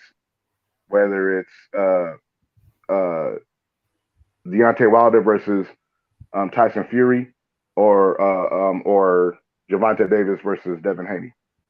That's just what I think. I think that they'll make it. And the other thing to keep in mind is that it's important to keep in mind that Devin Haney Promotions is not like some of these other promotional companies where boxers just put their name on something and just have a promotional company and trademark that. Devin Haney Promotions is an actual business. It has a head. It has a business formula, and they move independent and as a venture with promotional companies, as opposed to just being beholden to the promotional company that they're doing a business venture with. So that's a difference between the two. Okay, yeah. From a literal standpoint, I understand. From a linguistic standpoint, I understand what you're saying. But the particulars of that, I don't know, because I'm not into it that deep. I don't, just like I said, I mean, I'm on here. I mean, when you talk about the promotional company, how they do things, I'm on here because I'm taking a break from my normal life. I'm taking a break from my normal life. This is a means of escape from my normal life. Taking a break from that and watching TV and talking crap about boxing on the internet. Normally, I don't. When I'm on the internet this long, I don't even talk about boxing like that. I'm normally talking about social issues. That's really the only thing that'll draw me onto a website to talk for as long as I've been on here. Is normally social issues, but I guess watching this fight tonight, because it's been kind of a drought in some of these boxing matches, kind of got me fired up about seeing that Garcia Tank Davis fight. And so I'm going to come on and talk about that. Hopefully that's something that happens, though. And it looks like the money is going to be there. So looks like the money's going to be there. So I think that's probably that's obviously the most important thing when you talk about the world and society that we live in. Talking about Davis versus Garcia? Yeah, the money could be there for that.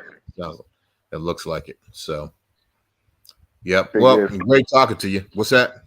I said the thing is, we got to see what happens if there's anything that's going to get away with in between the fight.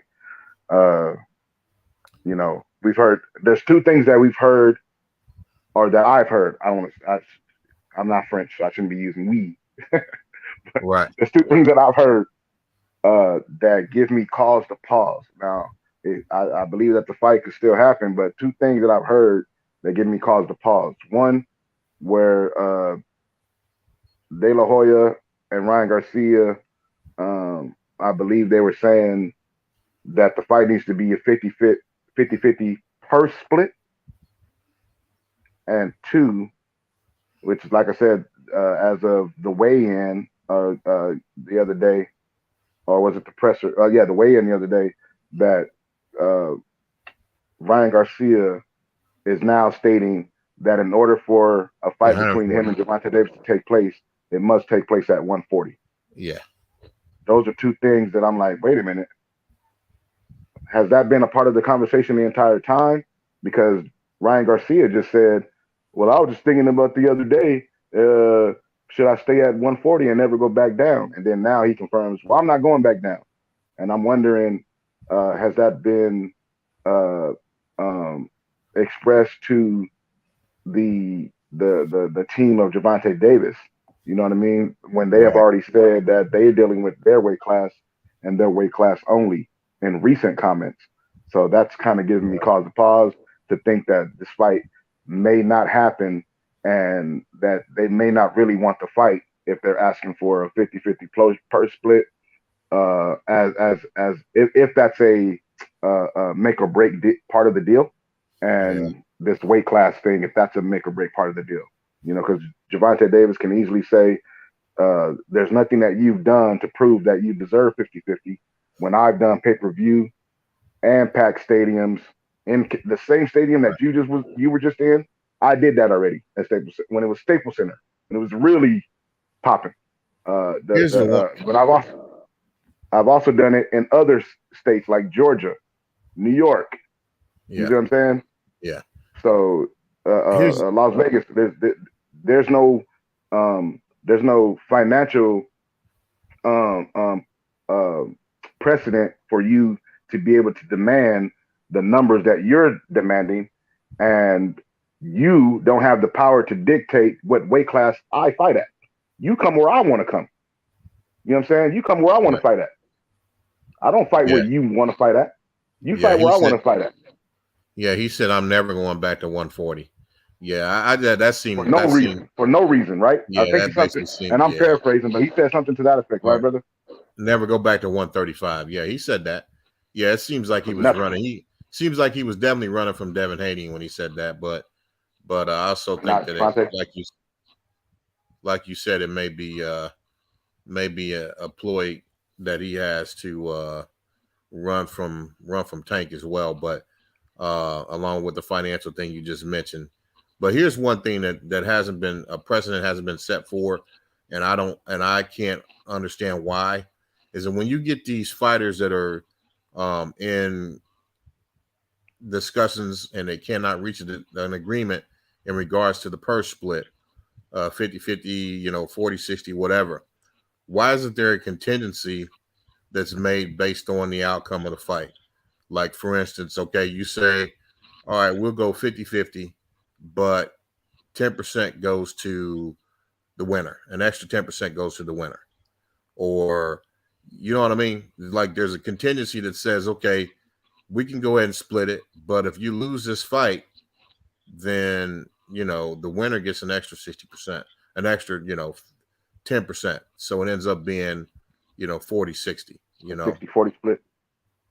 Yeah, 40-60. You said why they're not like that? Yeah, well, I don't understand why there hasn't really been a precedent set where that's common ground, where if you got two fighters that are arguing about the split of the purse, you can say, okay, well, we'll just go and call it 50-50, but we'll make a contingency so that, whoever wins the fight gets an extra 10%. So it ends up being, 40-60 or 60-40, So that's one. Go ahead. I think that one of the reasons could be the fact that people want to know what they're getting. They want to know what is my guarantee, right? I interviewed Mikey Garcia a couple years back, and I was asking about the fighters and the contracts and how they're taking control of their careers. At this point, he was only a 3-division champion. He not even beat Dejan Zlaticanin yet. And Mikey Garcia told me that fighters are getting smarter, right? And so if that's the case, and fighters are getting smarter, fighters want to know what it is that they're getting at all times to the penny. And if you're putting in caveats to or an amendment to the contract that says it's a 50-50 split, but 10% goes to the winner, then it's not a 50-50 split, right? Because and then on the other side of that is the way fights are determined, who wins and who loses, is also too iffy. How many times have you watched a fight and then afterwards, excuse me, immediately afterwards, you hear even the announcer say, "Oh, the wrong guy got the win," or that this fighter or that fighter was robbed. If that's the case, then people are going to be like, "I'm not giving up my 10%. I won the fight." That judge was crooked. That referee did a slow count. That was a knockout. That was, you see what I'm saying? So then you run into all those kind of problems, and then once those lawyers get involved, it gets too messy. Does that make sense? Right. Yeah, that makes sense. That makes sense. I would think that would be one of the number one reasons why that couldn't be done. I mean, I wish I think it would help to make certain fights get done if that was the case. But fighters like I said, Mike Garcia, fighters are too smart. They're not going to let no promoters get away with none of that. The promoters are always promoters, networks, and there's already lawyers, managers, trainers. There's already so many hands in their pockets as it is. Right. To put another caveat on that by saying win or lose, and then now you're thinking of, we know that boxing is not even it's still as much money as it's filtered into and funneled into it. It's still pretty much a niche sport. So you run the risk of people being, and I'm no disrespect to the referee friends I have out there. I have friends who are referees, and I know people who are referees. You're not friends, but I do know you, and you seem to be honorable. But you don't know who a referee or a judge can be bought. Right. And then what happens? You see what I'm saying? There's too many different things to go into that. And fighters want to know to the penny, what am I getting out of this fight? Because I could die. Boxing is not a dangerous sport like football. Boxing is a deadly sport. And they want to know, what am I getting to the penny for this bout? Right. Yeah. Okay. Yeah, that's definitely understandable perspective without question. Well, the thing is, there's got to be some way to. There's more than one way to skin a cat, but there's got to be some solution to when these guys get caught up in the negotiations in regards to how the purse is going to be split. Where, maybe they just split the back end. Maybe everything's guaranteed. Up to a certain point, and then they split the back end in that way, where it's a 60-40 split based on winner/loser or whatever, and then maybe the criteria for winning is defined as well. Like you can't win on the scorecards by 2 points. There has to be a larger margin of decision or a stoppage or something like that. That all can be laid out. I'm not a lawyer or anything like that, but that can all be laid out in fine terms, so well-defined terms. So maybe that's a way to skin a cat, but there's got to be a way to get it done instead of just like walking away from the process and saying, "Oh, we can't make the fight happen." I think if you explore enough options, there's going to be a common ground. If the two sides of the table really want to make it happen, if you explore enough options, there's going to be a point where a common ground can be agreed upon to make it so. So I just get tired of every time we get fired up for these fights. There's always negotiations fell through or something else didn't happen, and the fight never, gets delayed for years, So if it ever happens. yeah. So that's man, it was nice chopping it up with you, brother. Man, I appreciate the conversation. I appreciate the fact that you allowed me to speak my mind, and we were both trying to be as respectful as we could, and be gentlemen, and that I have to say that because there's a lot of times where on these platforms that's not allowed. A lot of people can't control themselves, and sometimes we end up talking over each other in the passion of the conversation as the passion goes, but for the most part, it's I look at these panels as a way for people who are listening to treat these as podcast platforms. And the only way that can happen is if both perspectives are heard clearly and concise. Everybody understands what's being asked. What is the rebuttal? What is the statement? What is the question? What is the answer? And the only way to do that is for people to let each other talk. And I appreciate you letting me talk. And I try to do my best to do the same for anybody that I'm having a conversation with, brother. I appreciate that, King. Be safe. Maybe one of these days we can get together and have one of those social, political conversations. And touch on some other things because boxing is not the only thing that I can talk about. I do have a variety of different things that I'm interested in, and sociology is another one, and the way politics is ran, and spirituality, history, and all the above. I'm versed on, and I actually have another channel, Tank Obadiah TV, where I do post more stuff along those lines. And, what's the name of it? What's the name of your channel? I have the Sweet Science Examiner, where that's dedicated to boxing, and I have Tank Obadiah TV. Obadiah, as in the prophet in the Old Testament. Tank Obadiah, is that two? That's two words. Yes, sir. Tank. Okay. And then Obadiah. TV. And on that one, I think I put a couple books on there that myself and the brother Reggie Owens have read live. I know Owens. I know him. Yeah. We've read, I believe, a couple of Dr. Claude Anderson books. We've read what else did we read? We read I believe we read I'm Not Your Negro. You guys have read Dr. Claude Anderson's books? Yes, sir. I have them posted on my Tank Obadiah channel.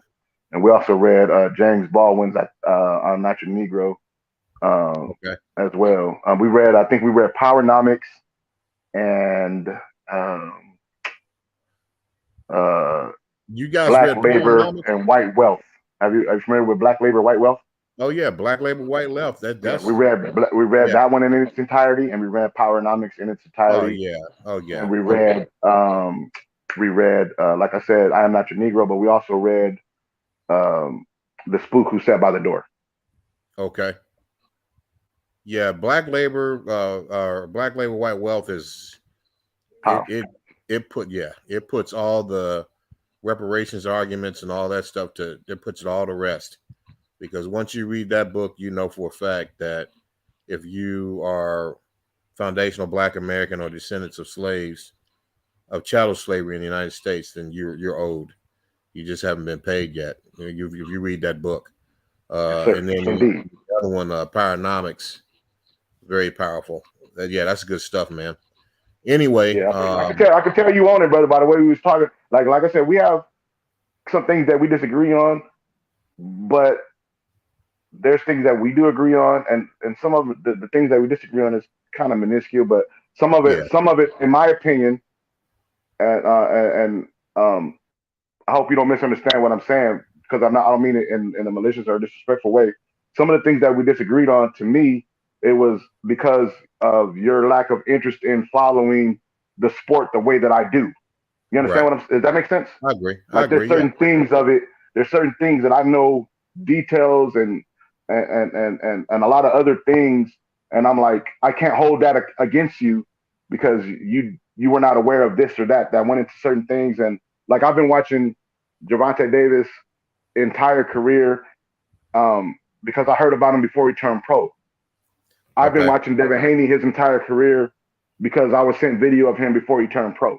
You see what I'm saying? So like, my journey with a lot of different fighters, I've watched them go up the amateur ranks and into the professional ranks, as opposed to when they got on the scene and now let me check this guy out they're talking about.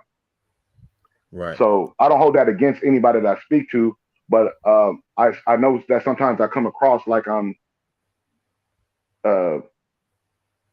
being combative, but that's really not my intention. I don't like to misunderstand people when I have conversations with them. That's all. Right. And I don't want people to misunderstand me when I have conversations with them. So I do a lot of clarifying and elaboration when we have conversations, because I think that communication is only key if there's comprehension involved.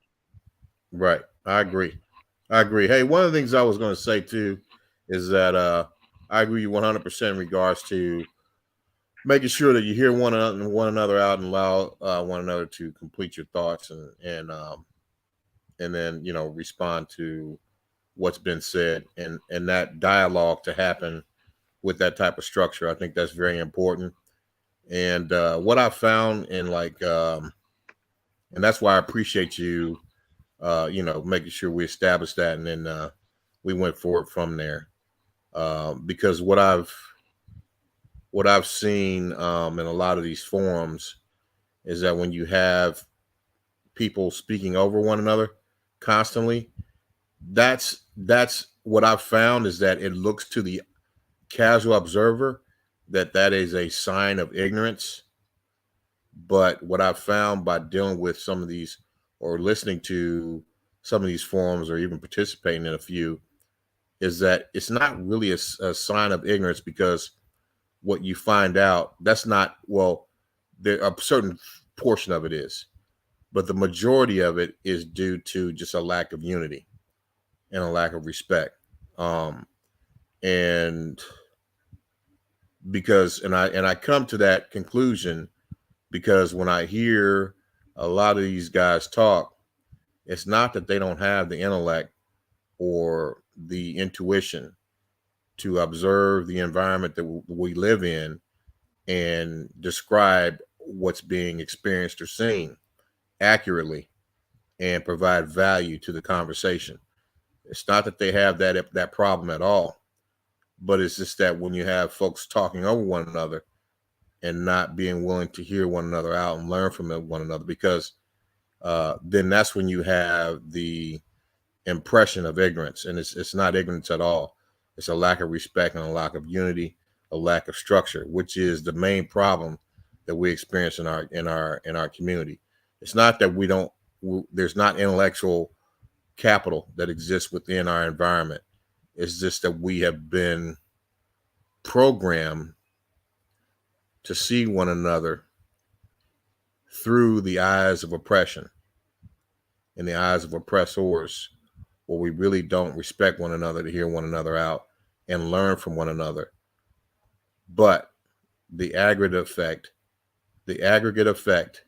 of allowing each of these individuals who are very intellectually inclined due to their life's experiences and their ability to analyze those experiences and make sense of them and bring something of value to the table. The aggregate effect of that, if it happens within a structured environment where there's dialogue and there's learning that takes place, is very powerful. And it's the one thing that can actually reverse the mental chains, the psychological, emotional chains that we have as a people. So I said a lot there. But everything you said was powerful. That's why I was sitting back and listening, because the only thing that I would add to that is patience, a lack of patience with one another. And you can put that with the unity and respect, but I think that must be said.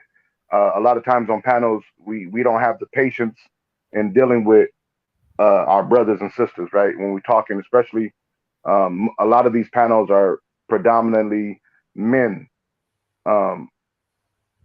not depending on which panel you go to, but I think that the panel that you and I are specifically speaking towards are the black men, our people. You know what I'm saying? Us, and it goes a long way to exhibit the patience to not only that you're hearing something that is that is an alternative perspective than yours, but it's also some people just don't have the patience to wait until a person finishes their entire thought to respond to that, which what they heard, right? You hear the first part of the sentence and it's like, oh no, I got to say this. Hold up.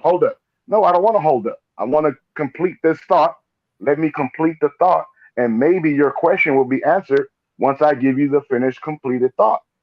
You see, I'm not that way. I don't have to.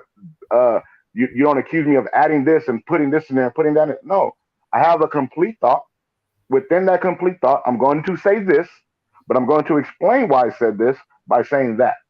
But you have to be patient with me and let me get through the entire thought. Right. Once that happens, maybe you have a clear understanding of the entire premise of my statement altogether. But if you don't have the patience to hear me out, then how are you going to comprehend what it is that I'm saying? Right. A lot of times people hear one or two things. Wait a minute. What do you mean to tell me that Devin Haney wait a minute. What do you mean to tell me that Gervonta Davis can't? Hold on, brother. Let me finish the thought. And a lot of people don't have that patience, so they quick to, well, I need to tell you this. No, you need to hold on to your piece. If you have the ability to do so, write down your response to whatever I said over here. And then when it's your turn to speak your mind. And I'll give you the opportunity to refute or rebut what I'm saying. But then you have to also give me the opportunity to elaborate and respond to what it is that you refuted or rebutted. Sure. Yep. You know what I'm saying? And that's why earlier, I don't know if you remember, but earlier you said, well, I disagree with Tank on this. And I said, hold on. And I let everybody say what they're going to say. And I said, well, hold on. If it's possible, let me respond because he's disagreeing with something that I said. So let me elaborate as to why I said what I said. So maybe he can get some understanding. Whether he agrees or disagrees is up to his perception.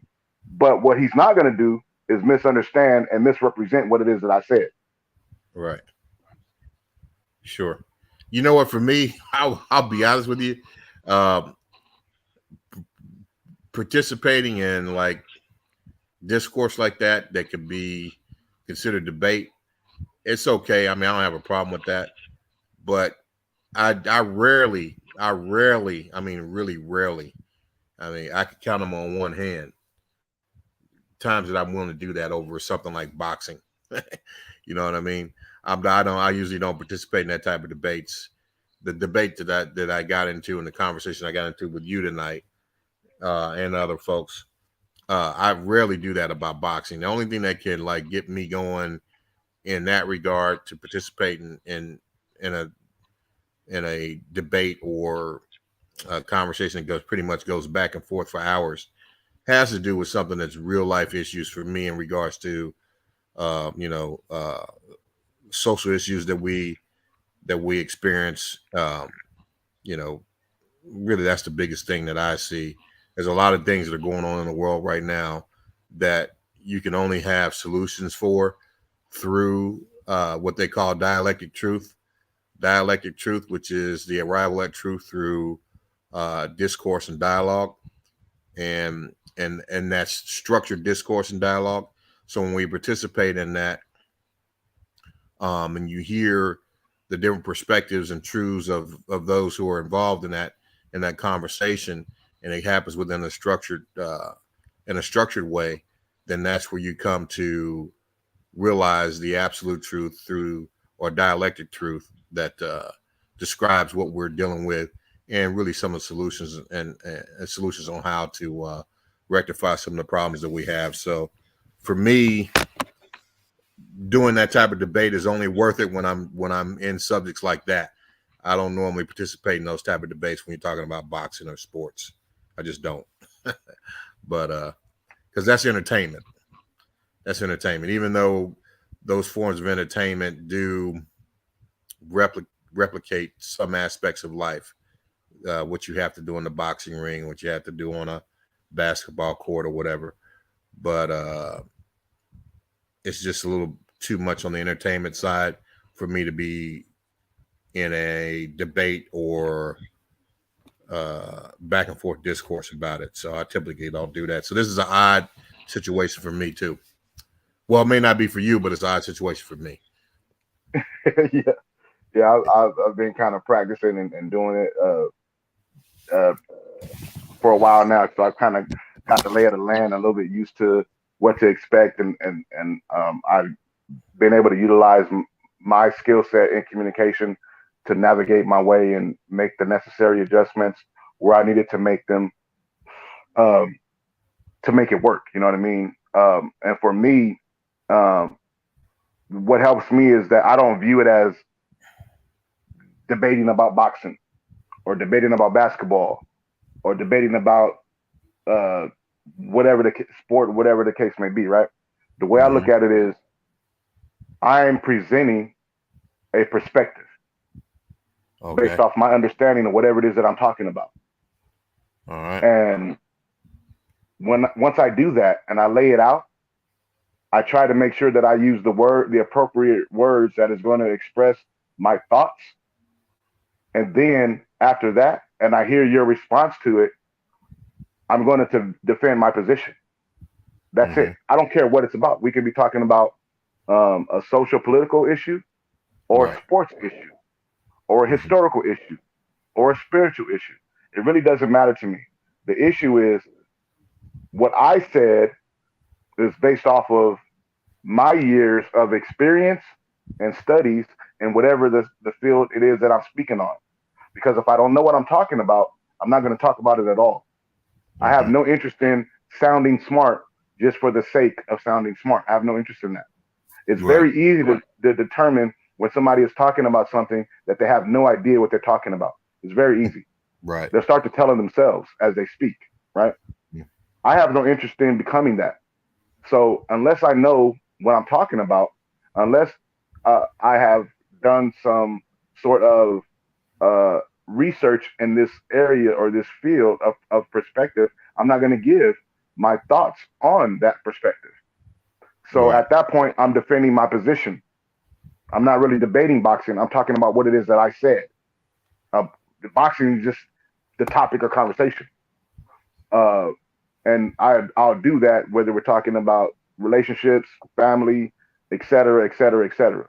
You know what I'm saying? So when I view it that way, it helps me to be more respectful to what the other person is saying, because they have a perspective based off of their experiences and their knowledge as well.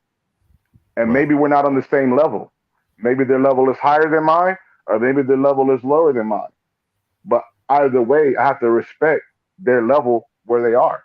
If their level is higher, then I need to be listening even more attentively. If their level is lower, then I need to listen so that I know, okay, this is how I'm dealing with the situation. Maybe I need to come at it from this particular angle. But either way, listening is very important. And we can't always assume that the level that we're on is higher than the person that we're speaking to. Because I haven't read the book. I don't know what books you have read, what documentaries you have listened to, what notes you have taken, and what facts that you have researched, and what researchers you have researched to find an alternative perspective of the research that you're looking at. I don't know that. I don't know the time of day that you have attributed to or committed to researching what it is that you know. But I know one thing I have the ability to do is shut up and listen. Right. And all that takes is discipline. All that takes is patience. All that takes is respect. And all that takes is unity. Right. You know what I'm saying? 100%. And I think I can do that. You feel me? You feel me? That's where I look at it as. And whether we're talking about boxing, I just happen to know about boxing because I came up training in combat sports. My dad out of the Marines was a boxer.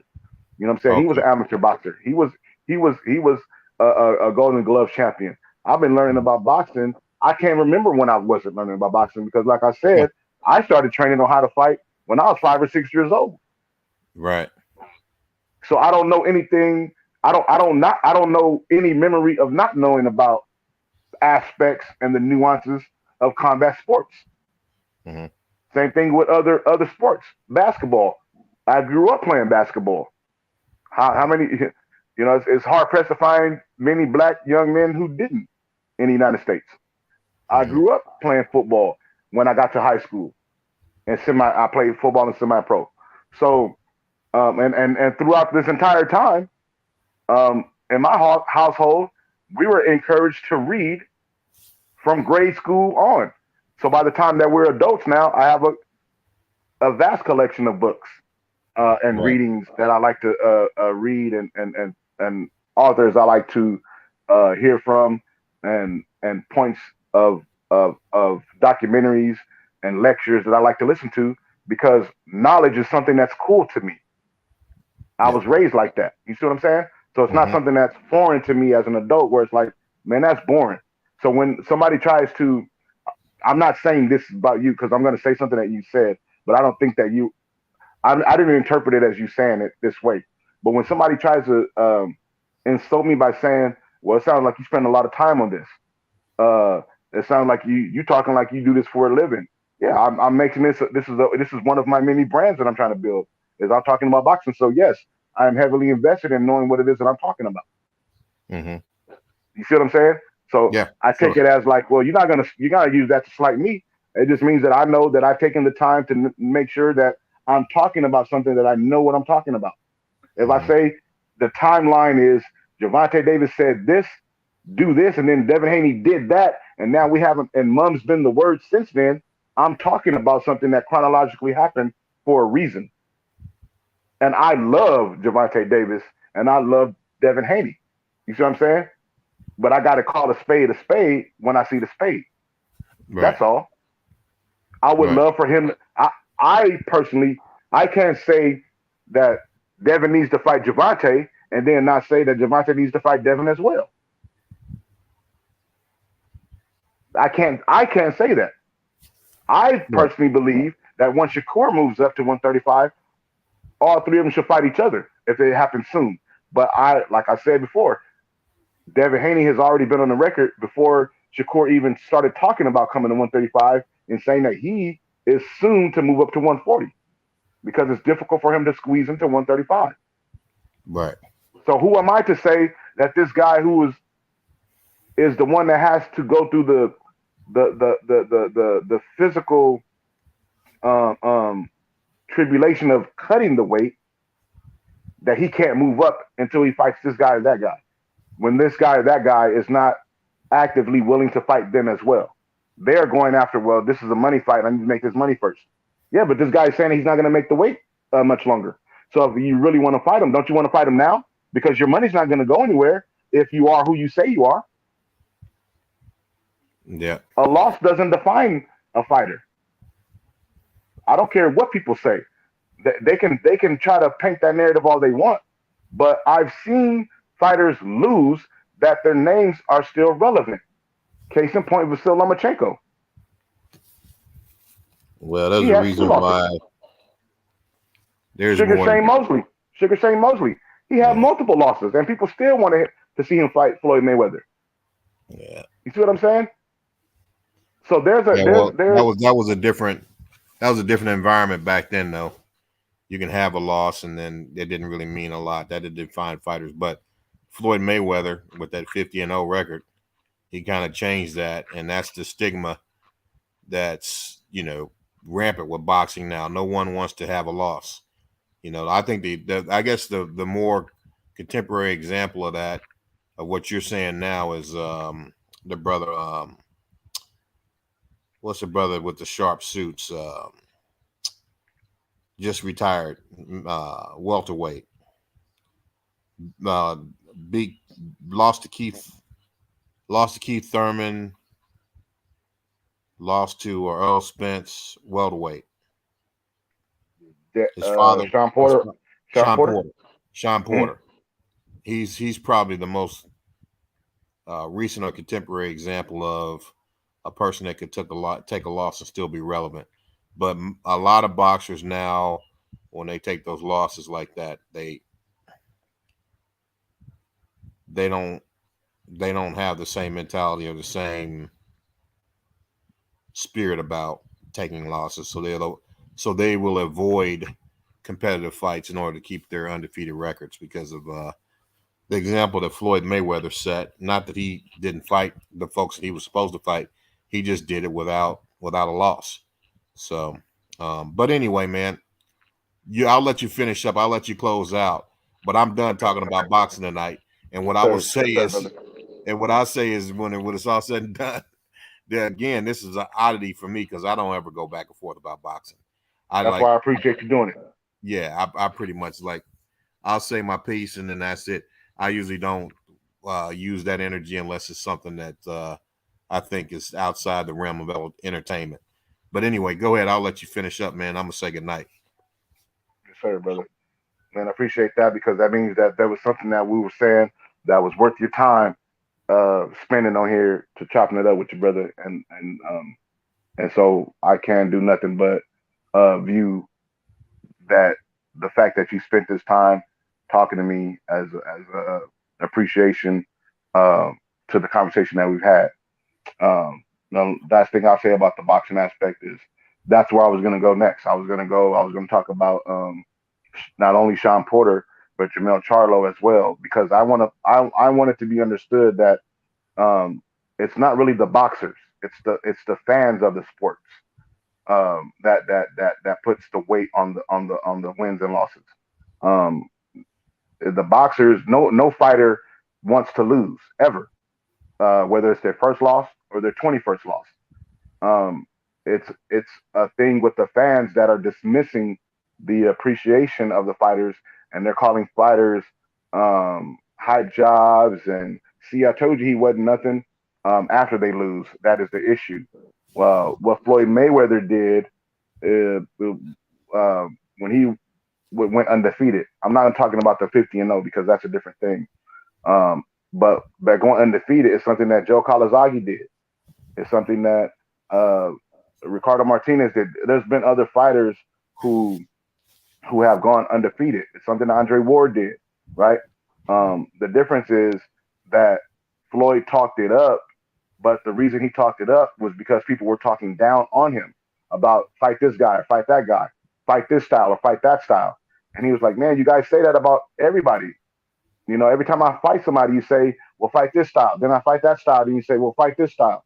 And then I fight that style. You say, well, fight this guy. And then I fight that guy. And you say, yeah, but you didn't fight that. And then he got to the point where he's saying, every time you put somebody in front of me, I beat him. So, well, you got problems with southpaws. Well, how do I have problems with southpaws if I'm undefeated? And I beat all the southpaws that I had problems with, supposedly. That's where that talk came from. It was never about not taking risk. It was never about protecting your O, which is something that we hear all too often these days. It was all in reference to media outlets parroting narratives that fans were coming up with during their interviews, and Floyd giving pushback to that by saying, if I have so much trouble with tall guys and young guys and old guys and veterans and power punchers and left-handed guys, then how come none of those guys have beaten me? That's where that came from. Now, these new generation, I think that these guys want to fight, but what happens is they listen to the fan base more because of the social media aspect, and every fan has their own voice. Now everybody can start their own podcast, have their own YouTube channel, have their own Instagram page, Snapchat, Twitter, etc. Down the board, and give their opinion on these fighters and say, this guy sucks, this guy's a loser, this guy was hype, this guy was this, and this guy was that. And that may, in some ways, influence the moves of certain fighters. But at the end of the day, we know that in reality, if you lose, you can bounce back from that, even if you lose multiple times, because if you give it your all in the ring, if you give your time to your fan base, there will always be somebody willing to watch you perform again. All you got to do is give it your all. Saul Alvarez has 2 losses now on his record. People are still going to want to see him moving forward. So losses don't really matter. People have that in their mind, but it's only because of the fans talking. and the media parroting what they've been saying. It's not a reality. In reality, you can take a loss like Jermell Charlo did, get back on the bike, and keep it pushing. And now he's the undisputed champion at junior middleweight after a loss. So you can always bounce back.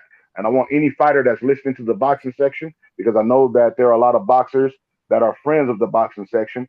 And if you happen to catch this part of the show and you were up late, or you're listening to the replay and you listen all the way through past the end credit, then guess what? You can win and bounce back after you lose. And I need y'all to hear that from Tank the Sweet Science Examiner. You know what I'm saying?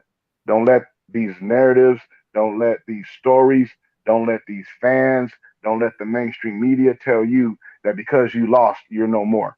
That's not the case. You can still find a living in this sport. All you got to do is put your mind to it, get back on the loss. And you see today, even today, you got guys calling out Adrian Broner. People still want to see Adrian Broner fight. When he fights, they'll say, "Oh man, we don't want to see him no more." And then after he's gone for a while, some boxer come out the woodwork like a Conor Ben or somebody. What's the guy's name? Blair Cobb, and they'll start digging up Adrian Broner's name out of nowhere.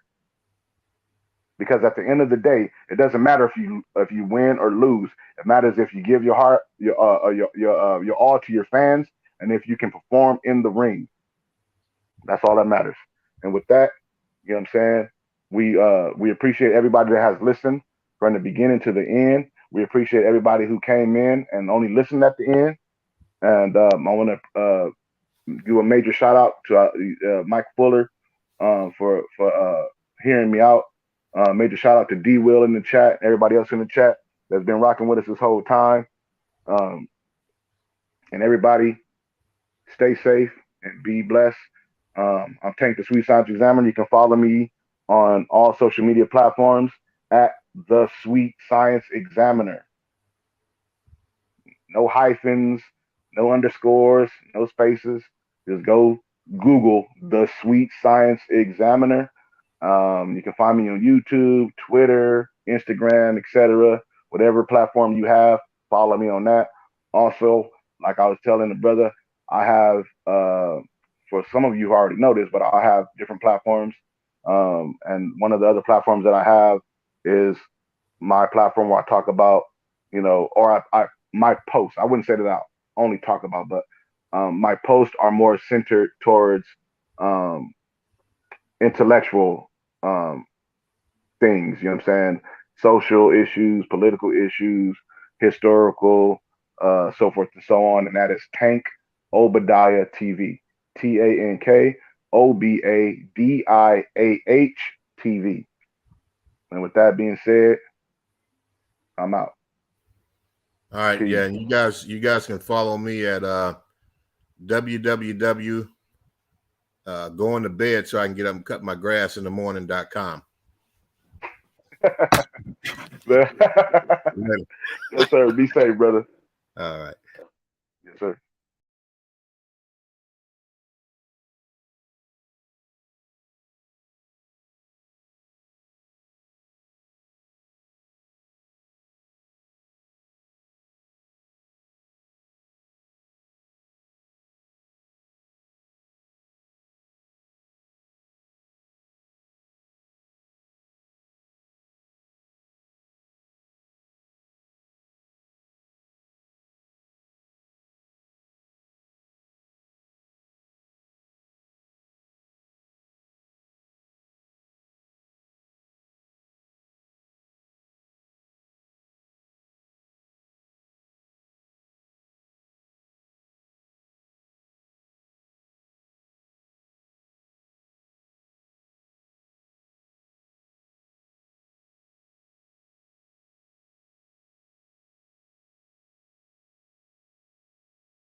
like the roots, he let the beats build, bitch.